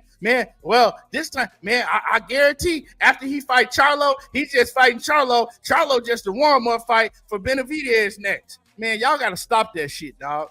Y'all gotta stop that shit, man. That man that told you a million times he don't want to smoke with Benavidez. He ain't fighting no goddamn Benavidez. Y'all gotta stop doing that shit, man, and stop using that narrative. Oh, well, man, he only fighting Bud because he gonna beat Bud and then he gonna fight Benavidez. Y'all gotta stop that shit, man. I'm sick of hearing that shit. Benavidez then moved on with his life. That motherfucker, that man, hey, that's the. Can we say that Canelo Alvarez versus Benavidez is the biggest duck on Canelo Alvarez's? That's the biggest duck in all of boxing, for sure. Like, to me, that's the biggest duck in all of boxing. That got to go down in history. Because this man was not only calling you out on your motherfucking helmet, this man was your mandatory for damn near 4 years. 3-4 years, he was your mandatory. Man, you went to the motherfucking sanctioning body and had them on the payroll for them not to make him, you know what I'm saying, mandate to fight. Like, that shit crazy. That shit is nuts. Like, that gotta go down as one of the top 3 biggest ducks in the history of boxing. And then not only that, he gave about 10 different excuses why he wasn't gonna fight David Benavidez. That's like one, like for real. Like, we gotta start looking at this shit for what it is, man. Like, Canelo gotta go down as one of the biggest ducks in boxing history. It don't get no, like, they don't, like, that shit is nasty. It don't get no nastier than that. It just don't. Like, he definitely got to go down as one of the biggest ducks in all of boxing history. That shit crazy. Fighting Words with Bang say Canelo been ducking smoke since 154. Boo Boo Maul Benavidez. Hey, I ain't read a lie. I ain't read a lie, Bang. I ain't seen a lie you typed yet, Bang. Hey, my man Money say Canelo said he will fight Benavidez, just pay him 1.6 billion that he deserves. Hey, Turkey gonna come to the table like, you know what? I got the 200 million you asked for. Hey, Canelo gonna be like, I said 1.6 billion. I didn't say no damn 200 million. Where you get 200 million at? I said 1.6 billion. Oh shit, man. Hey, man. I remember my pops used to tell us when we was growing up, I'm gonna take y'all to Disney World one day. Hey, say. My pop, he was like, hey, say, come here real quick. Like, hey, Daddy, when we gonna go to Disney World? Hey, I'm gonna take y'all one day. Hey, that's what Canelo told Turkey. That one day, man, I'm grown as a motherfucker. That one day still ain't came. Hey, that's what he told Turkey. Yeah, I'm gonna fight him one day. To this day, I can't stand when nobody tell me one day.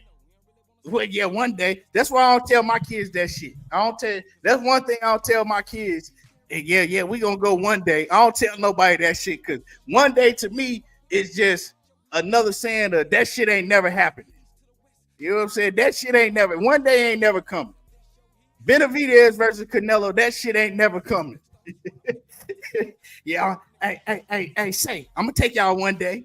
I'm gonna take y'all Disney World one. We went to Disneyland. I ain't gonna lie, he did do that. So, you know, shout out to my pops. We went to Disneyland, but we ain't there. I still ain't seen Disney World.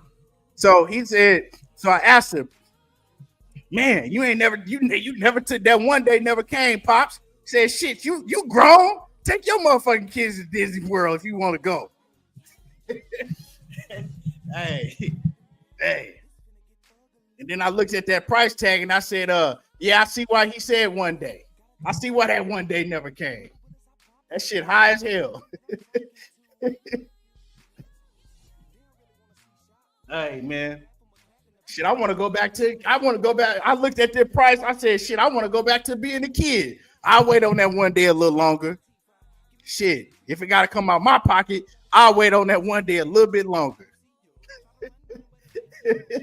Hey, the right side, one day made a whole lot of sense. When I started looking at them Disney World packages, you talking about flight tickets, you talking about hotel food. Hey, I said, yeah, one day made a whole lot of sense. Oh, shit, man. Shit, I'm looking at 10 plus bands. One day, look, it made a whole lot of sense. Yeah, man. But yeah, man. Canelo, it's time, man. It's time. Like, to me, it's time to let these fighters that's ruining the minds of these young fighters that's up and coming. These Gervonta Davises, these Canelo Alvarezes. And I'm gonna keep it a buck. I don't like to put Canelo and Tank in this, because Tank, man, he on a whole nother level with that shit. And I know Tank, a lot of y'all in here like him. He got a huge fan base, and he a hell of a fighter. But the way he moved, man, I can't rock with that shit. Like, it's one thing to be Canelo, because Canelo can still come and say, like, hey, I fought a Triple G. I fought a Mayweather even though I lost. I fought a Lara. You know what I'm saying? I double back and I fought Triple G again. You know what I'm saying? I didn't fight a Bivol. I didn't fight those guys. Tank can't say none of that. You 30 years old, dog, and you can't say none of that.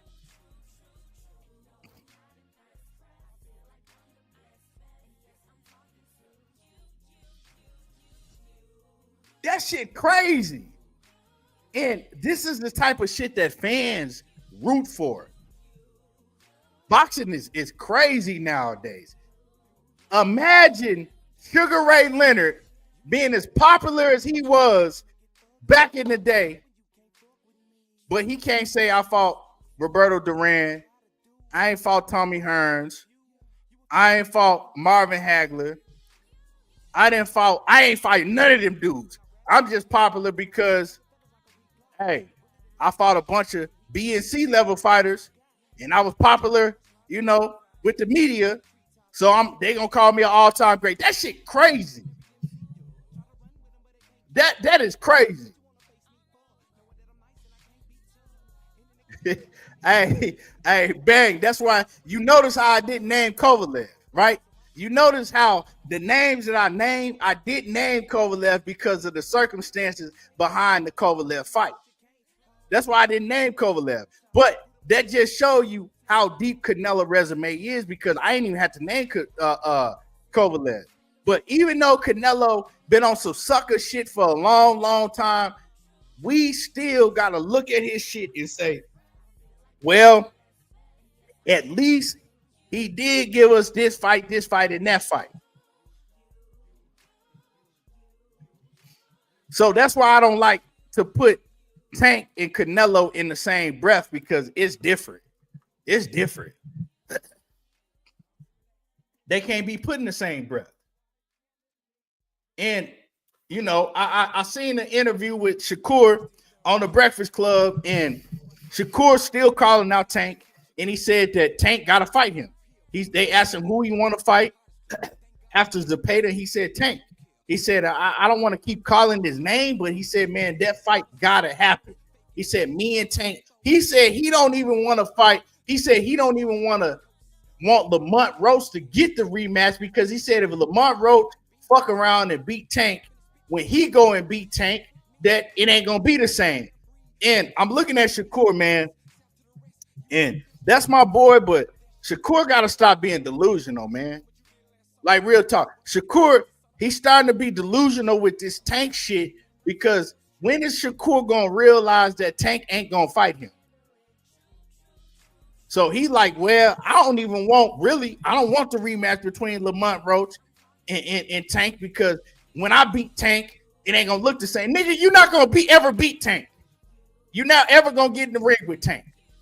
When is Shakur gonna give up on that and realize that the man say he not gonna fight you? It's Coach Kenny said he ain't gonna fight you. They whole team like he's never ever gonna fight you. Like I don't understand what a lot of these fighters, they don't understand when a fighter don't want to fight them. Like he keep on talking Tank, when me and Tank fight is gonna be the biggest. When me and Tank, nigga, you and Tank ain't gonna fight. Like people gotta realize that and let Tank be what he gonna be. He's not gonna fight. He's not gonna put himself in those type of fights. He ain't gonna do it. It's not even pushing for it at this time. It's being like to me, it's the way when people ask him, right? And he won't even be like, well, you know, I know Tank said he won't fight me. Like he just overlooking that shit. Like, yeah, Tank will fight me. Yeah, Tank will. It's no, nigga. It ain't got nothing to do with politics. It's that Tank don't want to fight you.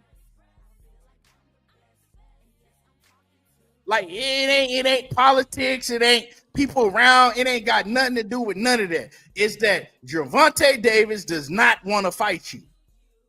And it ain't gonna happen. But then he'll be like, well, I understand, you know, the fight only can happen if he want it. Well, nigga, he don't want it. He done told you 1 billion times he don't want it.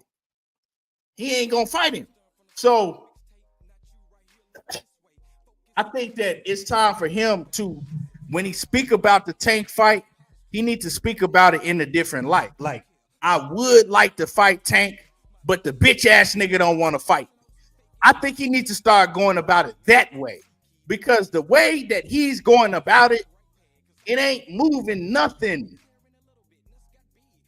It ain't moving nothing because he's going about it humbly. And then when Tank get on the mic, what has he done? He ain't shit. He ain't got no defense. Nah, you need to start coming at Tank like you was coming at Zepeda and some of these other dudes. Like, man, hey, yeah, I want to fight Tank, but that scary bitch ass nigga don't want to fight me. So if it's scary bitch ass getting the, and now maybe you gonna wake Tank up, and now maybe he might be like, okay, you know what I'm saying? I gotta make this fight. Because to me, the way that Shakur's talking about Tank humbly, giving him his respect and all that shit, bro, I think that's just letting Tank off the hook. He letting Tank, you know, to people like, oh, well, I ain't got to fight him. Nah, bro, you got to come at his hell. You got to come at his helmet disrespectfully. You got to make him want to fight you. You got to come at him to make him want to put hands on you. Other than that, if he ain't gonna do that, I don't even want to hear him talk about he want to fight Tank. No, just leave that nigga alone. Straight up. He said Tank told you if you don't talk nice to him, he not fighting you. Nah, bro. That's playing. You know what I'm saying? That's playing with people's minds. You know what I'm saying? That's playing with people's minds. Shakur been talking nice about Tank, too goddamn nice about him for too long, and he's still not fighting Shakur. So nah, you got to come at him in a different way. You got to come at him disrespectfully to make him want to fight you, to make him so pissed to where he looking like a straight hoe if he don't fight you. But you ain't doing that. You got to press him like that. If you really, really want that fight, you got to press him and come at him so disrespectful to where he ain't going to be able to go back to Baltimore unless he get in the ring with you. Straight up and down. Yeah, Ezekiel Ben. You feel what I'm saying, dog? You got to touch his ego in a different way to where he like my ego, like even though I don't want to fight him, I got to. I can't let nobody disrespect me like that. I got to. Because, see, these fighters are some hoe-ass niggas nowadays. They use that, oh, I'm not fighting him because he was disrespectful. That's an excuse. They're using that shit because they know that a lot of they dumbass fans is going to run with that narrative. Man, ain't no fucking such thing in life as I don't want to put this man in disrespected me. And I don't want to put hands on him. Like at the end of the day, y'all got to stop acting like these fighters ain't human just because you watch them on TV and they fighters. Like, come on, tap into, okay, let's start looking at these as real humans. He's still a man at the end of the day. What man do you know that, yeah, you know what? He disrespected me so bad, I don't even want to put hands on him. Like, what the fuck? Like, y'all really believe that shit? Yeah, bang, unexcused excuse. Like, what? Tell me what man do you know, right? Says, you know what? This motherfucker just spit in my face and called me all type of bitch ass niggas, but I don't want to fight him because he disrespected me too much. So he disrespected me to the ultimate degree. So you know what? It makes me not even want to put hands on him. What you talking about? I ain't never seen that shit happen unless you were scared. Now, if you do all that shit and now if he does disrespect Tank verbally like that on that degree and Tank still don't fight him, then you know he's scared. That's just common sense, right? That's just human. Being a human, a man, you know that. But he can't continue to call out Tank, but go about it in a respectful way. Like, oh, yeah, you know, I know you fight me, you know, in the past, you know, it might have been politics and this and that. Nah, bro. Nah, bro. We ain't doing that shit. So if you go to me, Shakur, if you gonna keep saying Tank's name, you got to turn up the heat and you got to get real disrespectful because we know that Shakur can get hella disrespectful. All of that respectful calling out Tank and yeah, I would like to fight. Nah, nigga, that shit ain't working. It ain't working. You need to get disrespectful, you know what I'm saying, with it. Straight up and down. You know what I'm saying? And if he don't fight you after that, move on. Take it for what it is. You know, let him, but you gotta let people know the bitch ass nigga scary and he don't want to fight me. So ain't nothing I can do. Because nah, bro, you know, and fuck what his fans doing, running with all type of lies like, oh, we sent Shakur a contract and he didn't sign it. You gotta ignore all that shit. You know what I'm saying? Ignore all that shit.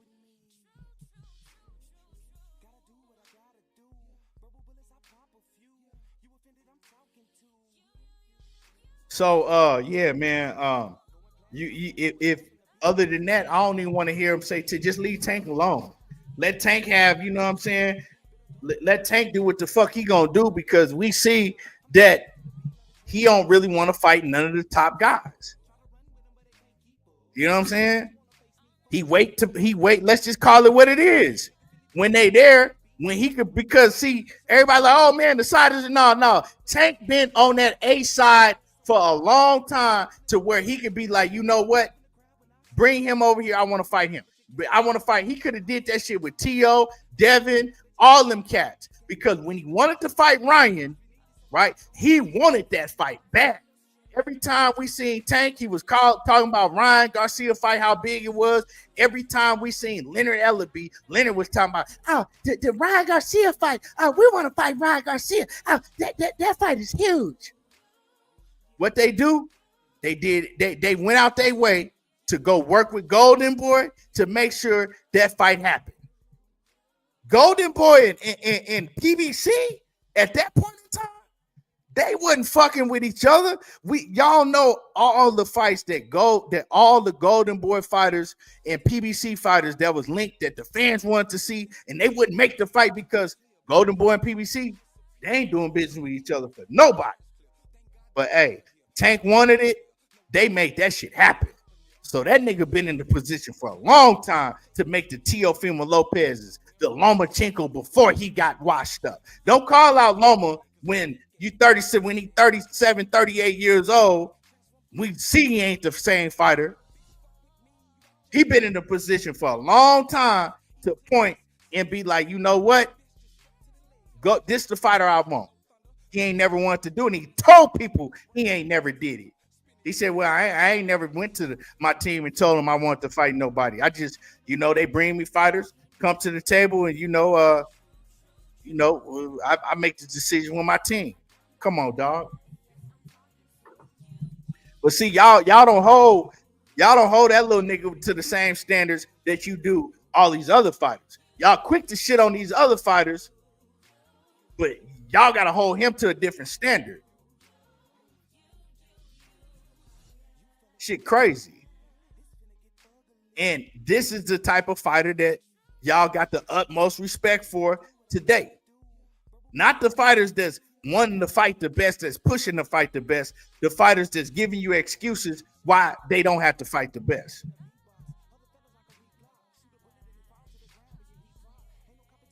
And then you wait till they move, you wait till they move to all of them move out the division.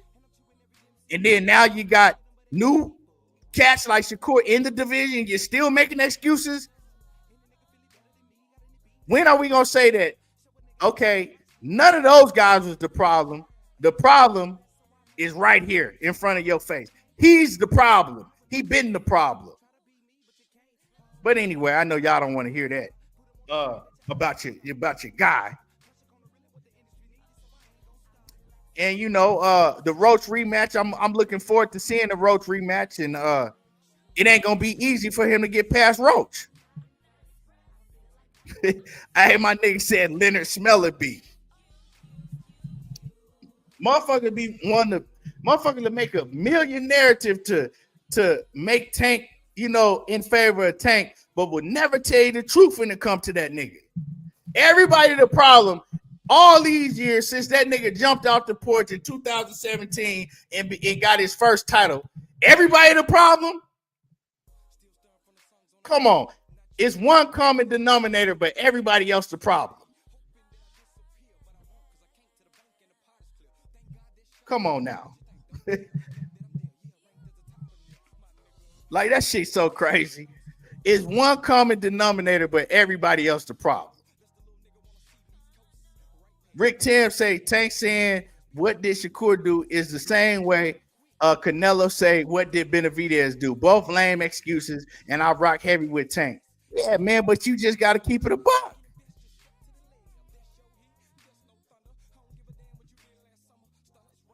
I don't know, Bang, if the Roach fight still happening. Like, we ain't heard nothing from Tank. We ain't seen motherfucking Leonard Smellerby. We ain't seen him jump on, so we don't know. I don't know if it's still happening, but I would say that Tank still will fight. But I don't know, man. Like, I think we might, I don't know, man, because Tank, he's trying to get that Jake Paul bag. And I'm telling people, if Tank get that Jake Paul bag, win, lose, or draw, he ain't going to fight no more. Like, that nigga just trying to skate to the bag. He not trying to put himself in a predicament to where he gonna get clowned on the internet and take a L. Like, he already got a taste of it by taking he already got a taste of the nigga been hiding, right? We ain't heard nothing from Tank. We saw Devin Haney fight. Tank didn't come out of the bushes this time and clown on Devin, right? He ain't come out and say nothing about T.O. or nobody. Usually he would, right? But now motherfuckers done got on his helmet. He been hiding ever since. So he has to, he know that he got to revenge that shit, right? He got to revenge that, or he just gonna have to stay hiding for the rest of his life. And I think in order to get that Jake Paul fight, he know he got to go and revenge that loss against Lamont. So it's kind of like his back is up against the wall with that Lamont Rose fight. He got to go get that back. So I think it's gonna happen because he got to go get that back. Then I think he gonna go straight into the Jake Paul fight, and then he gonna chunk the deuce. That's why these fighters like Shakur and these fighters calling him out, like, stop. You don't see nobody else calling Gervonta Davis out. Even Keyshawn ain't even really talking about the nigga no more because I think he see what it is. Like, the nigga not gonna fight none of us. So why continue to say this nigga talking about you 30 years old, you still haven't fought none of the top fighters in none of the divisions that you in, and you talking about Jake Paul? You in your prime and you talking about fighting Jake Paul? Come on, man. With that, I'm gonna go ahead and wrap up this live stream because I'm getting disgusted more and more that I talk about it.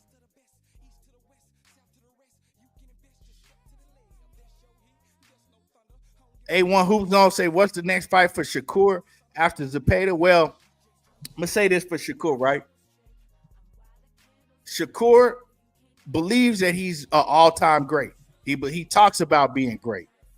To me, the all-time greats, all of them shocked everybody when least expected and moved up to the next division and fought that guy that was in the next division, especially if they couldn't get no smoke in their division or it was nobody in their division that was,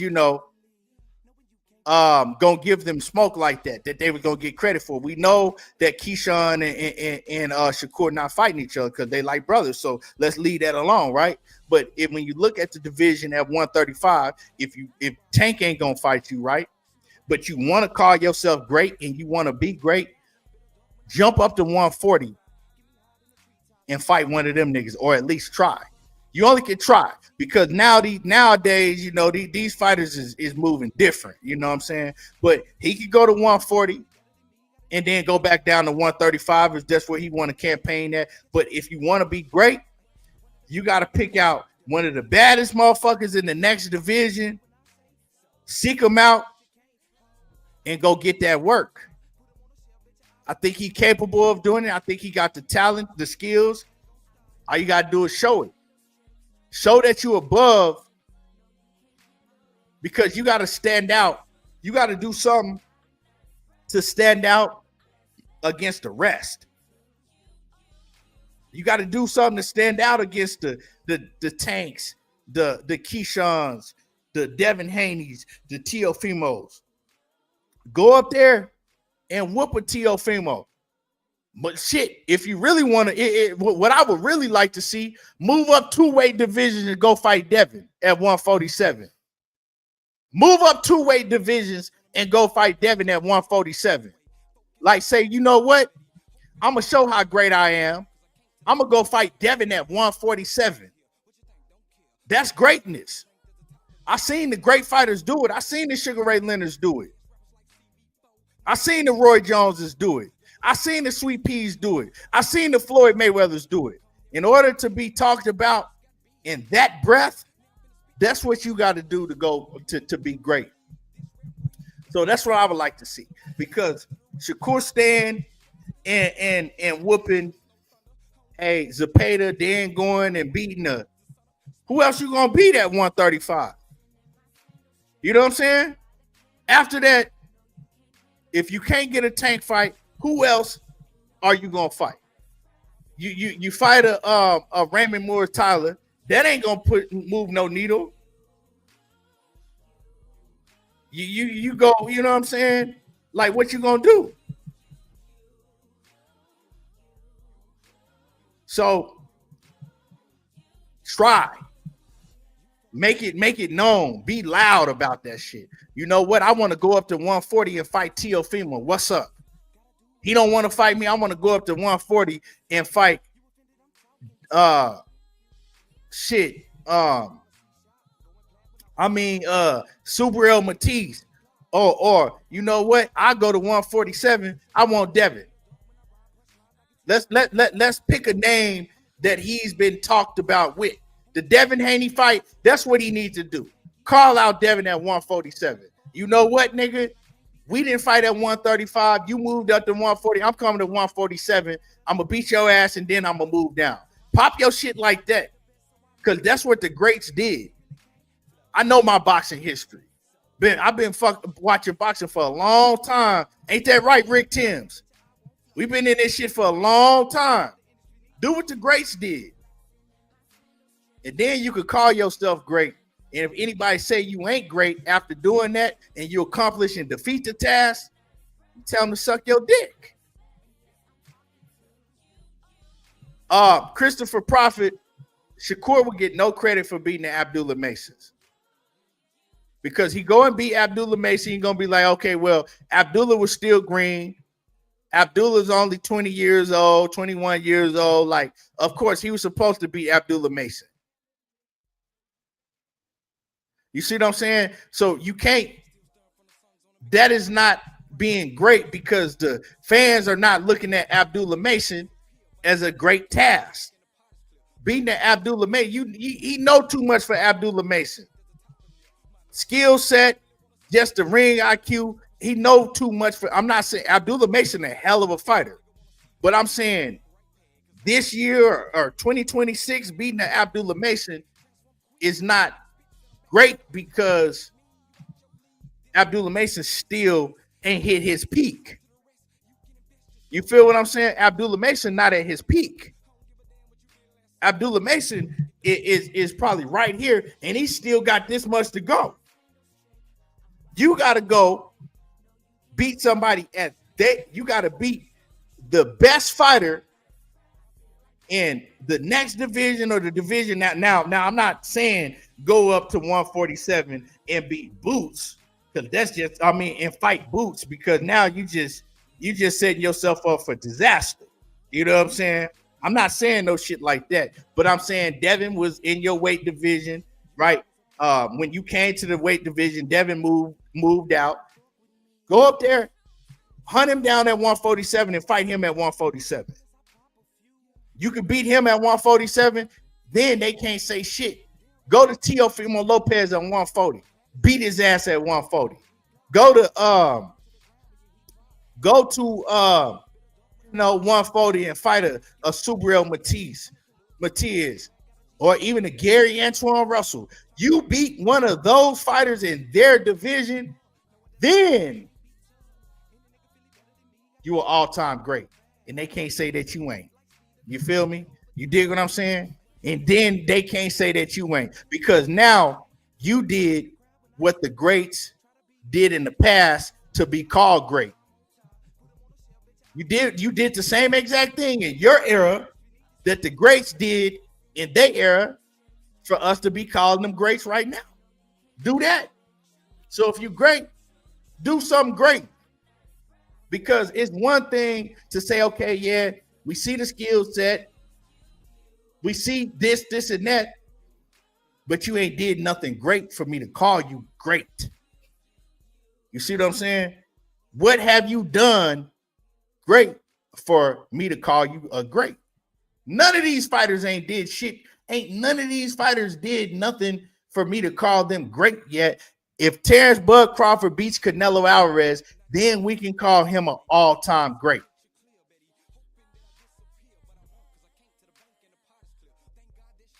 You see what I'm saying? What fighter have we seen in today's time that's boxing right now? Not a fighter that's retired, that's boxing right now that we can say, okay, yeah, he an all-time great. We ain't seen him yet. They ain't did shit to be called an all-time great. We can call them, they're a top fighter in their era. We can't call them all-time great. That's why the older cats, they get offended when you call them, these fighters nowadays, greats, because they knew what they was having to do to be called a great.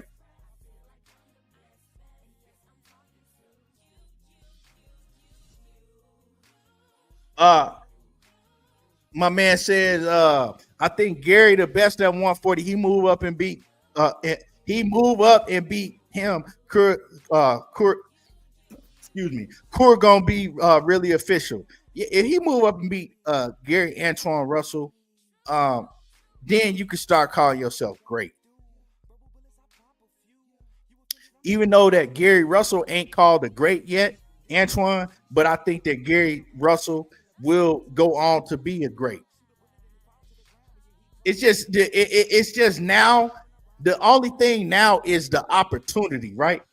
A lot of these fighters, they have greatness in them, but the only thing in their way is the opportunity to get to that greatness, right? And the reason that it's more difficult today because a lot of these fighters are not willing to fight that fighter. So you got that. So you got me right here. I want to be great, but the fighter that I want to prove, or the fighters that I want to go against to prove that I'm great, they not willing to fight me.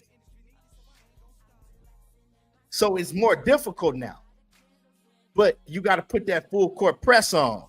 But it's difficult now because you could try to put the full court press, and then you got fans nowadays, they going to get on the internet and say, oh, he don't really want it, and he just clout chasing, and, you know, all of that shit. So it's difficult.